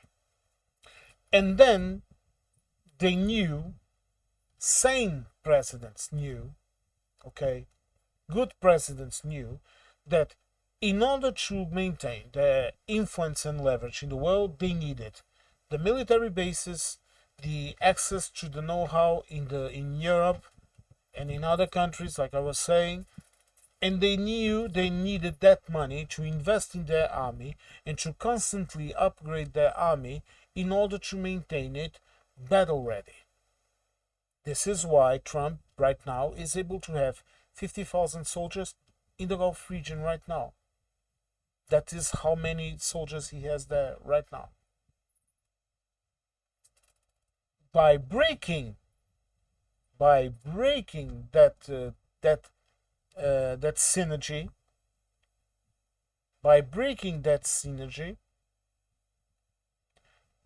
Trump has essentially destroyed the army, the supplies. Let's call it's like this. Imagine you have 500 soldiers in the battlefield, and those 500 soldiers need salt, need food, and need water. And there are a couple of guys that supply your army with that, and your army in return either gives them improved weapons or protects their borders. And then you start to say this, no.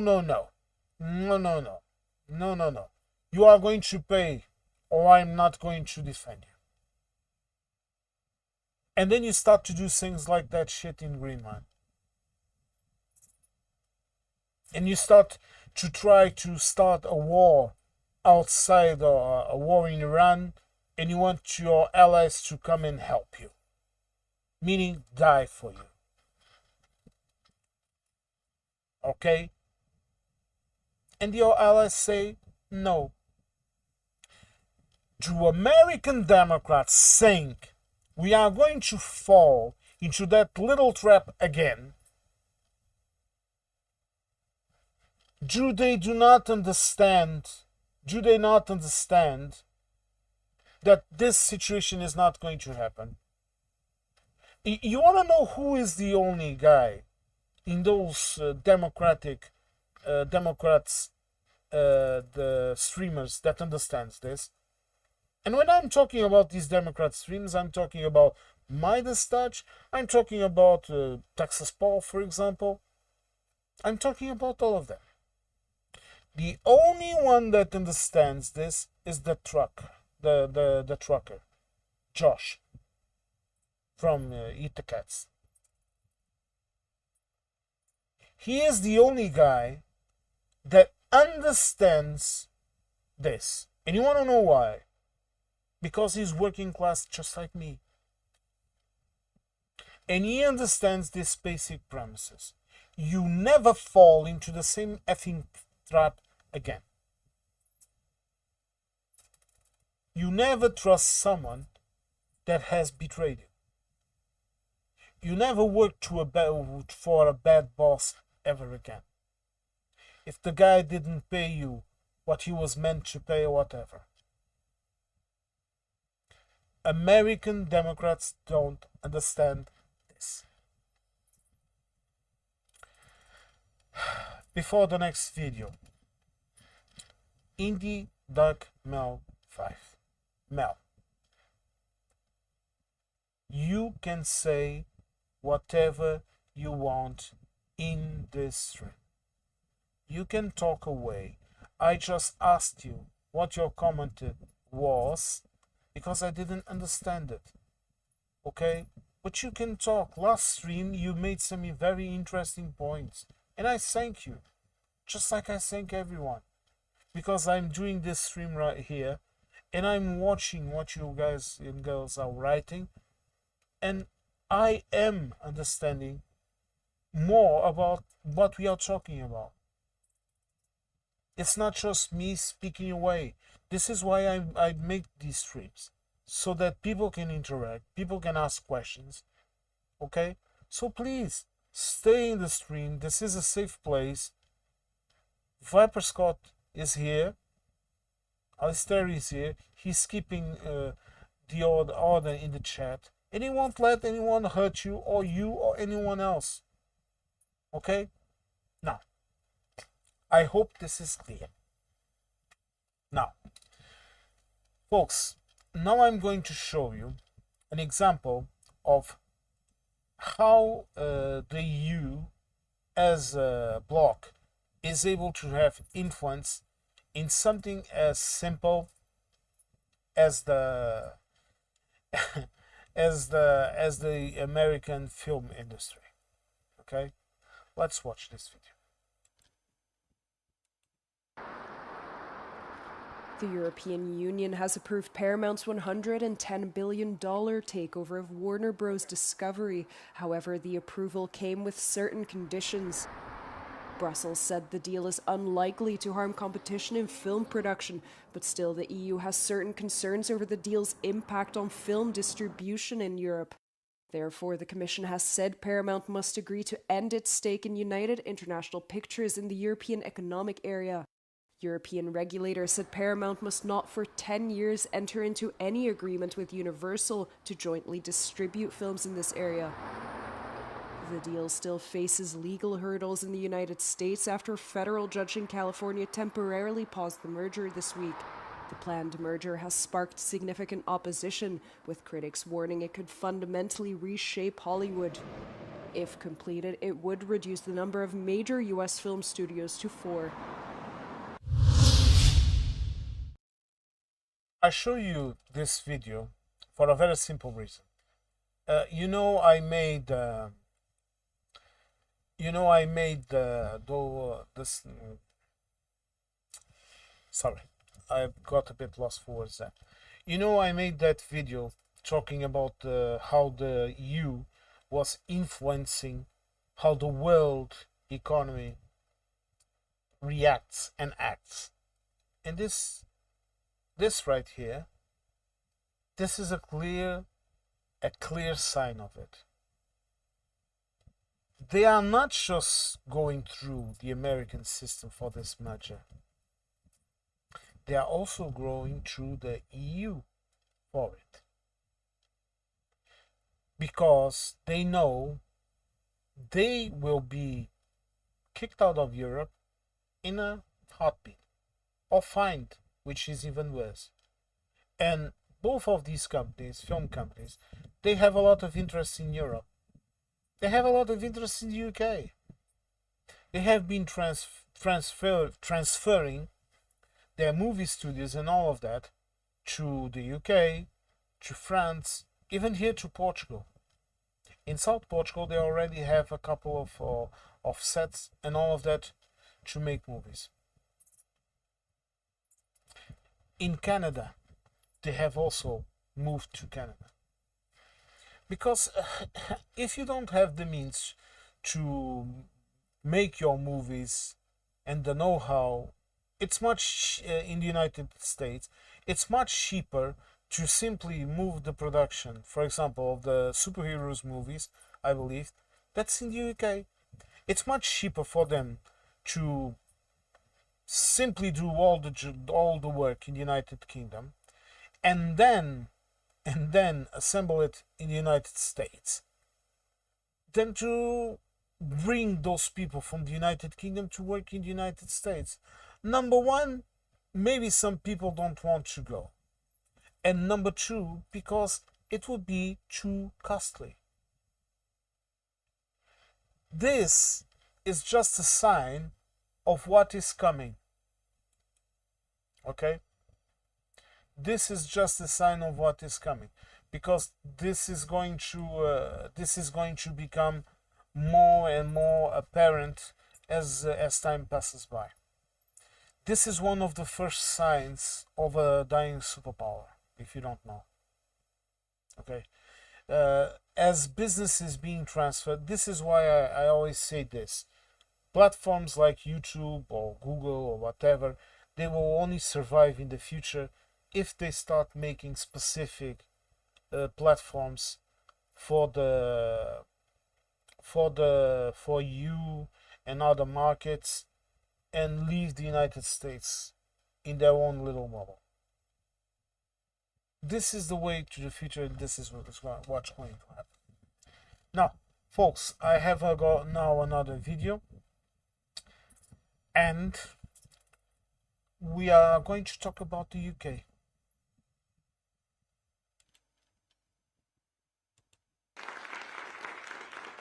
New UK Prime Minister Andy Burnham has used his first days in Downing Street to make the cost of living the priority of his political agenda.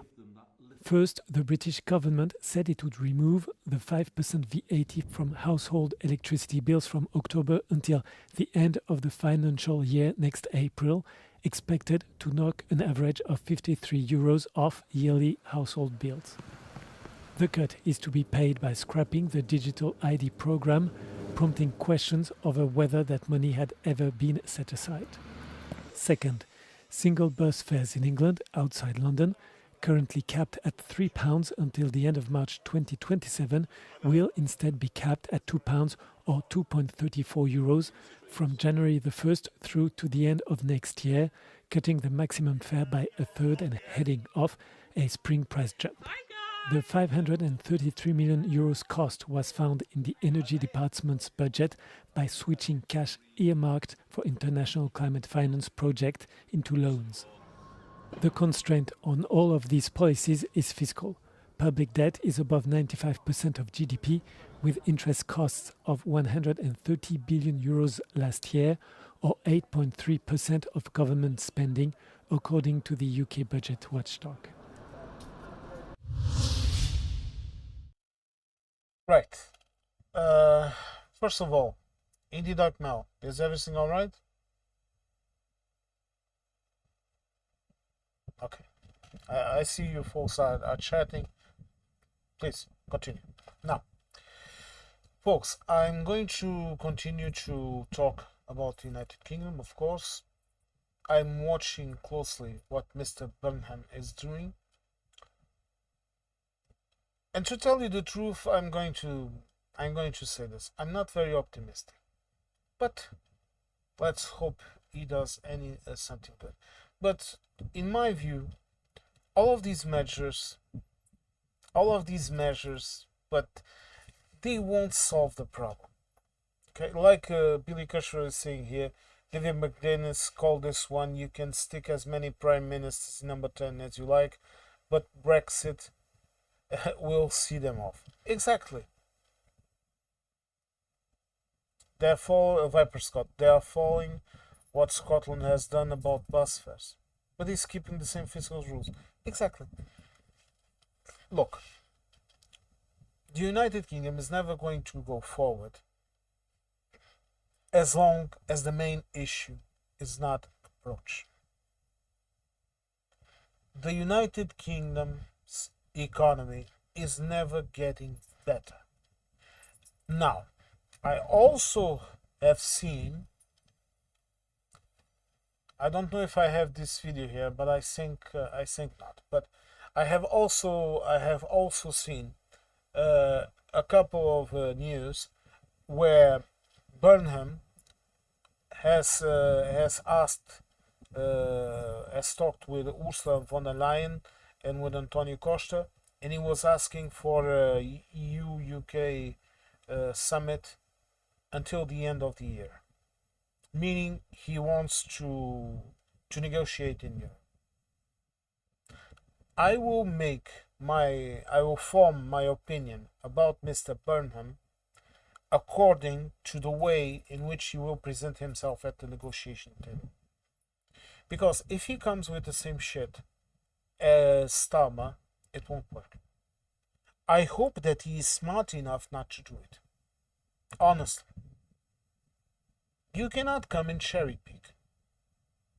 The only thing the United Kingdom can do is to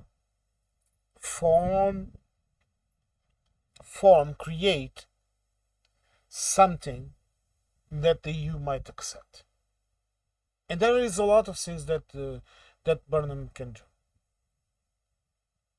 Tomorrow, Burnham can allow a quicker access of UK companies to the European market.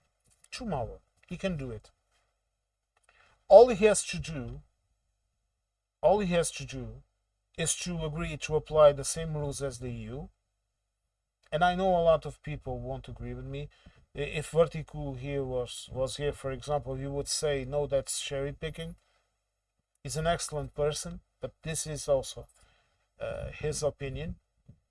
And some people don't want this to happen, but me, I'm a pragmatic person.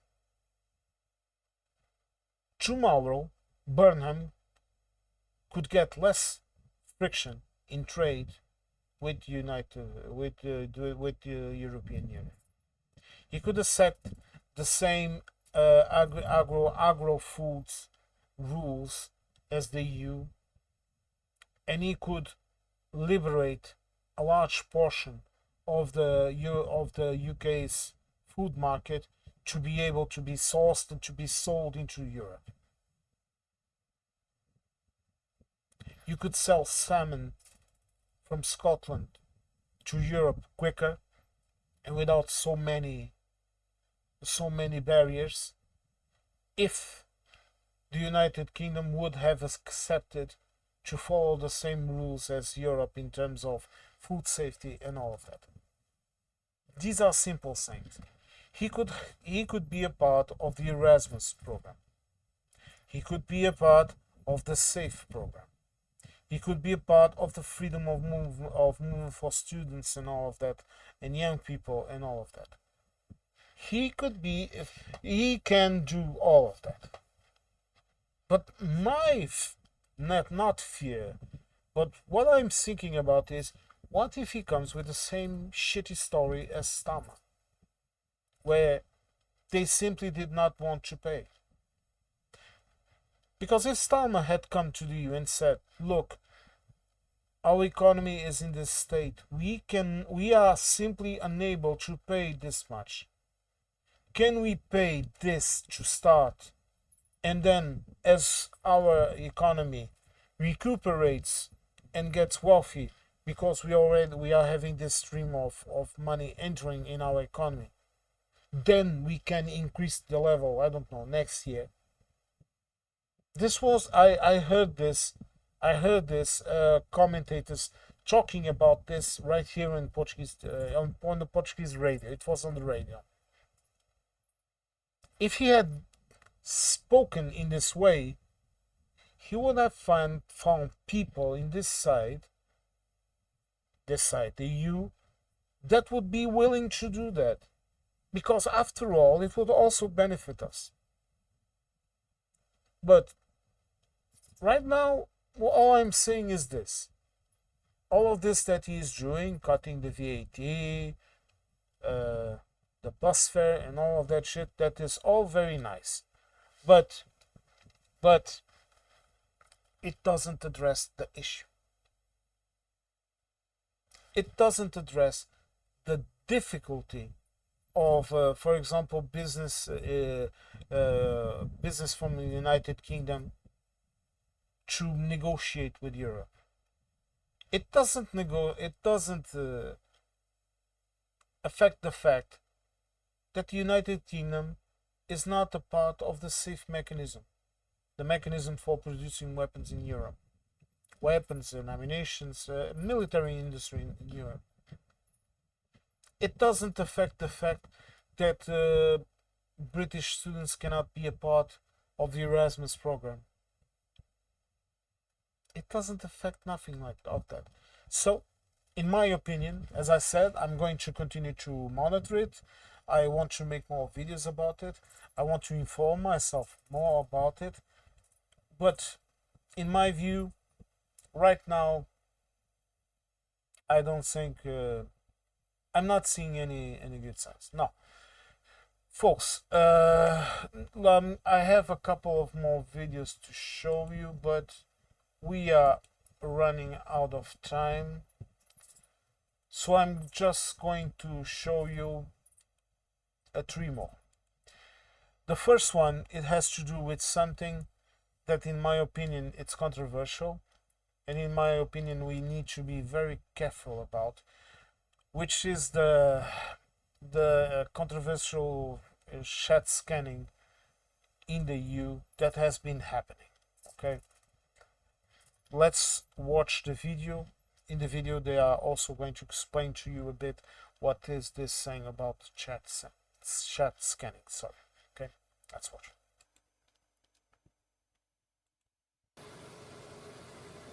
European governments have confirmed a temporary regime allowing messaging services to voluntarily deploy measures to detect suspected child sexual abuse material, preserving a carve-out for end-to-end encrypted messages previously introduced by MEPs.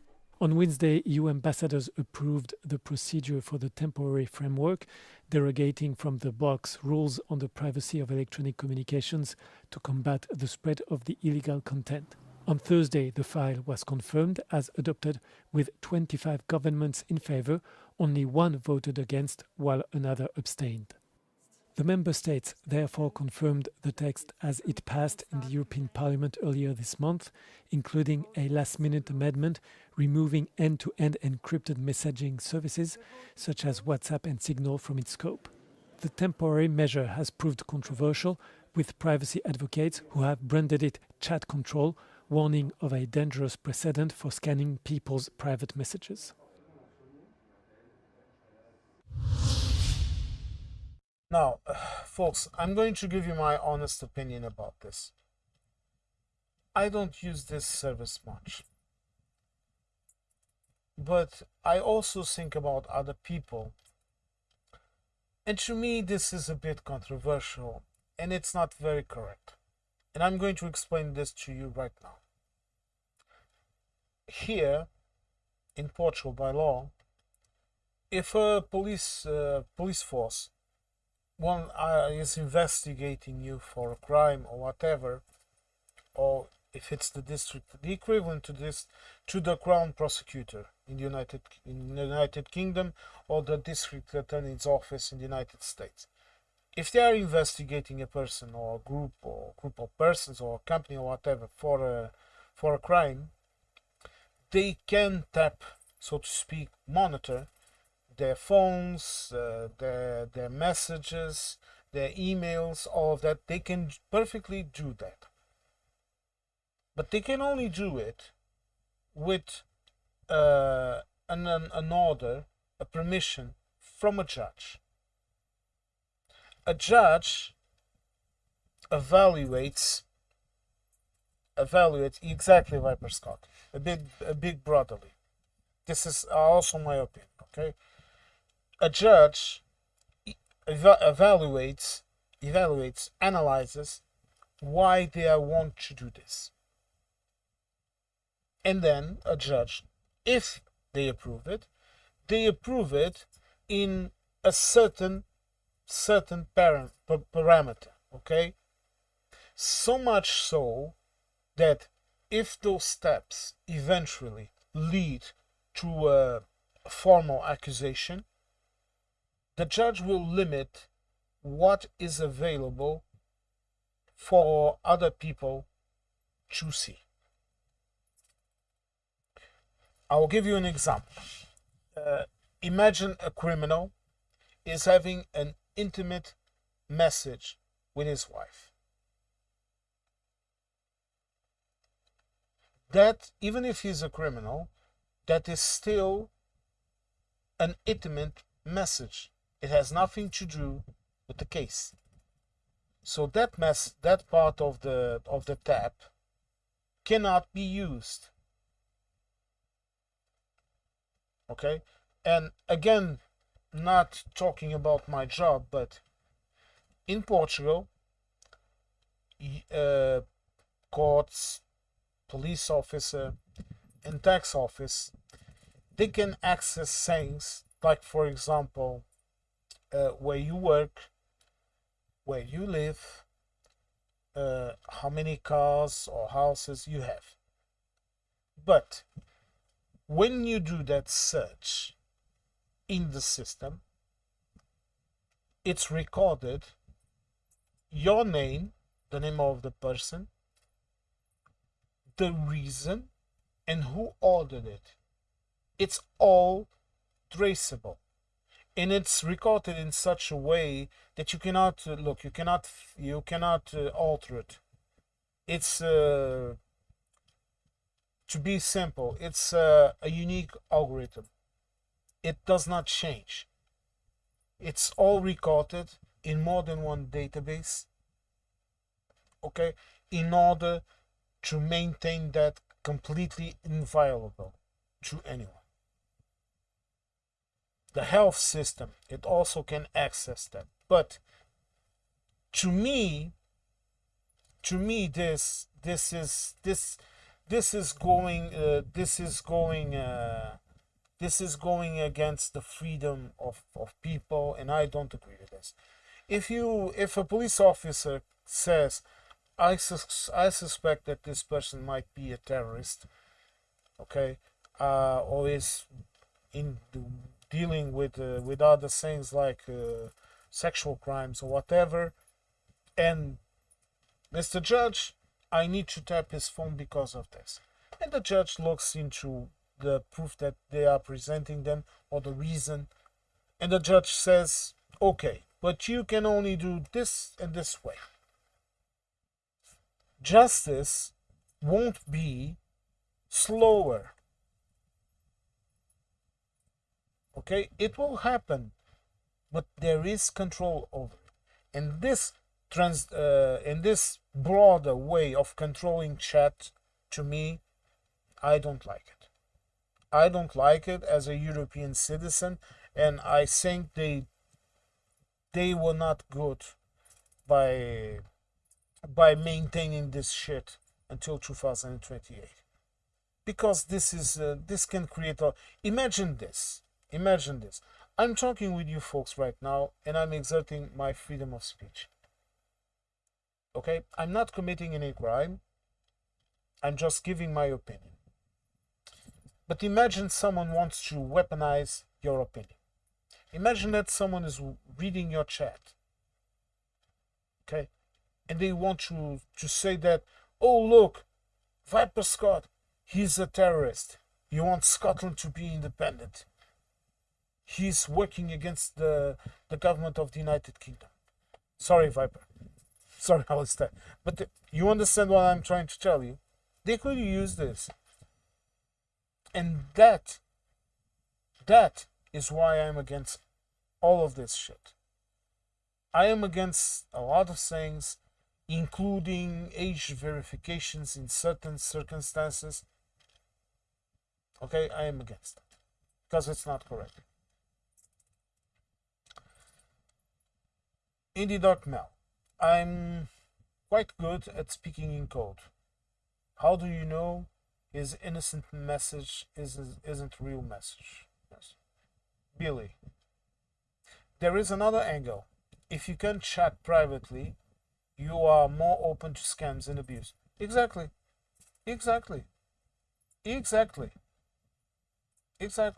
Look, sorry, Alistair. Okay, I think we need to set bounds, and to me, the best way to do this is to simply put the law in it. Put more than one eye on it. Put a judge deciding these things. Because look, are we going to transform into China? Are we going to transform into a state that monitors their citizens? I don't want that. I don't want that neither for me, neither for my family, for my nephews. I don't want this for you that are listening to me from across the screen. Yeah, okay. I don't want this. I don't want this for anyone. And I look. This is my opinion. You are free to disagree with me, but I think they should have canceled this a long time. End this shit, and let's move on with it. You could create a European entity to decide all of this.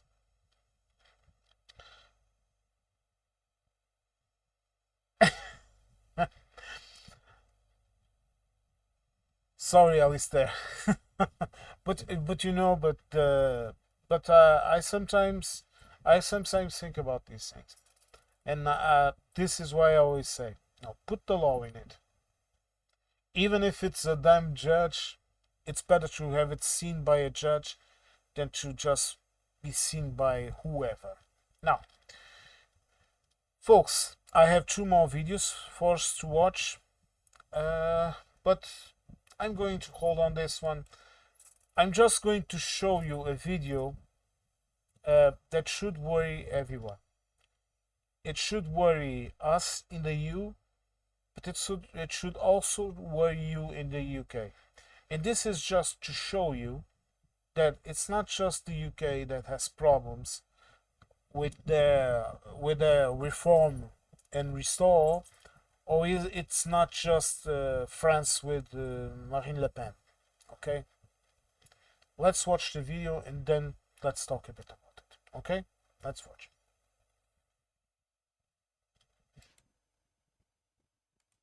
Activists behind the far-right Save Europe Act campaign are taking the European Commission to court after it refused to register a petition calling for a suspension of legal migration channels and the remigration of legal third country nationals deemed unintegrated. The Commission rejected the initiative on Thursday, arguing it would discriminate on the grounds of race and ethnic origin and was therefore manifestly contrary to EU values. Austrian activist Martin Schellner, the movement's leader, told Euronews their legal team is ready to file a lawsuit as early as Monday. The petition calls for a temporary suspension of non-Western immigration channels, including study and family reunification visas, and the return of legally resident non-European nationals considered a serious cultural or financial burden. The campaign is backed by nationalist figures including Hungary's Viktor Orban, Spain's Santiago Abascal, Romania's George Simion, and Italy's Roberto Vanacci. While European citizens' initiatives require 1 million signatures from at least 7 member states to be considered by EU institutions, the campaign says it has gathered nearly 600,000 signatures informally. Welcoming the rejection, Greens MEP Christina Guarda described the petition as hate propaganda promoted by the far right.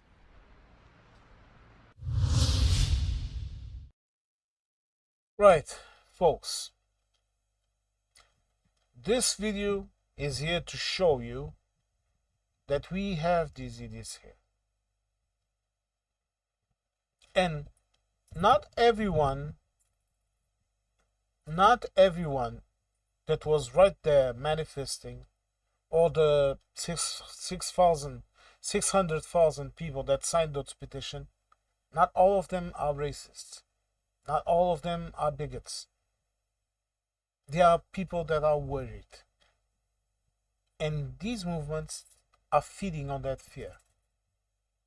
I have spoken about this often when I say that if Europe turns fascist to the extreme right, it can transform itself into an unstoppable force,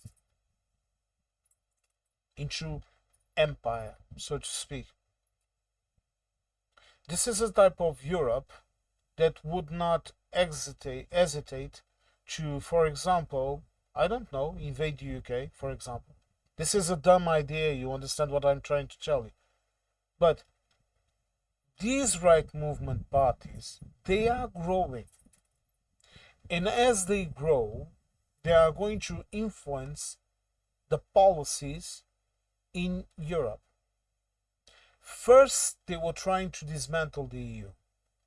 Now, they are using the EU to empower themselves, because they have understood that if they have a single voice, you saw this, a Hungarian,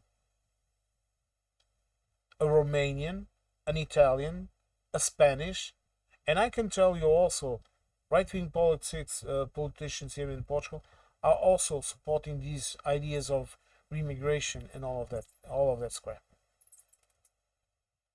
They are all aligning. If they align in the European Parliament, where they have been gaining leverage, I'm not saying they are going to create some kind of empire out of the blue and all of that. But they can start with so simple things like putting petitions into the assembly and deciding tomorrow, for example, that a cap on immigration, no more, if they come by boats, we are not going to receive them, they are deported back to their home, whatever. You understand? They can influence policies. This is something all of us as Europeans, and I'm including the United Kingdom in this, of course, all of us have to think about. Viper Scott is saying here, hopefully that idea doesn't get to the UK. But the far right are talking with each other. Yes, they are. They are talking, they are aligning. And as much as I don't like any kind of extreme movements, I understand how they work. The far left does the same shit. They are aligning. They are going to influence policies. 600,000 people, it's not a drop in the ocean. I know you will say, oh, Europe, you're 450 million. Okay. It's not that. It's what is behind it. These people vote. These people influence deputies that are sitting in the European Parliament.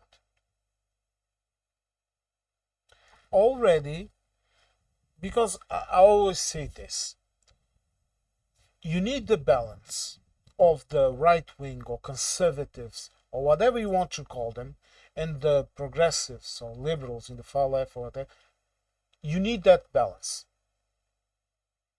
You need to impose a bit of order, and like I said, a lot of people don't support the immigration policies here in Portugal, but I support a lot of the policies that they have been imposing. Like, for example, this simple fact.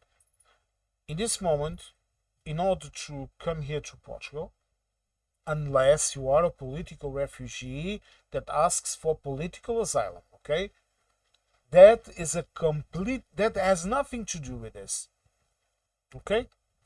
But in order to come here to Portugal right now, you need to have a job, a place to stay, and a pay that allows you to sustain yourself to be able to be here. When it comes to family reunion and all of that, you can bring your spouse and your children, and perhaps an elderly parent. Nothing more.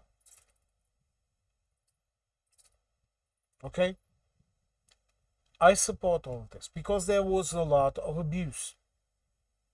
And I'm not just talking about abuse from people from third world countries, okay, like some like to call them. I don't like to call other countries third world. That's ridiculous. They are countries. But Americans were doing that shit. Settling in, bringing in the entire effing family. People from the UK, they were also abusing this system. A lot of people, Brazilians, for example, here in Portugal, they were also abusing of this system. Right now, no one can abuse the system. It's having its issues, but it's working. This way, and why do I support this? Now I have to explain myself. Number one, because it cuts a lot of the abuse, and also because it offers protection to the people that come here to work. And this is also very important to me. It's important that the person that comes to work to my country, that to feel safe. These people are working here, okay? They are paying their taxes here. They are making my country better. And right now, what policies like this one of the remigration and all of this shit are doing, they are creating instability. They are creating fear in people. I would agree if they would, for example, to make a petition, not in this way, but present their case to the commission, ask them to see their point. See, we are asking for this because of this and this and this and this. They could do it, even if they are idiots, which is my personal opinion. But they could present it and someone would watch, would see that. But this way, no, I don't agree with it. Well, folks, I have been streaming since 5 o'clock. I'm tired. Like the Scots say, I need me tea. I need my dinner. So I'm going to have to end this stream. Indie.mel, Billy Kershaw, Viper Scott, Camry, and anyone lurking in the chat. Folks, thank you very much for coming to watch me rant. I hope you liked the stream. I hope you liked the videos that I showed you. I wanted to talk about these subjects. I know climate change and all of this. These subjects can be a bit heavier, but I thought that I should talk about this. Okay, folks. I wish you an excellent weekend. Okay, Indie Dark Mel 5. Record this on your mind. In my streams, you can chat away, you can make jokes, you can interact with other people's, you can do whatever you want, okay? It's all good. And anyone that is listening to me that was lurking, perhaps afraid of talking, unless you behave badly, there is absolutely nothing to worry here, okay? So, please, folks, be safe and have an excellent weekend. Folks, thank you all for coming.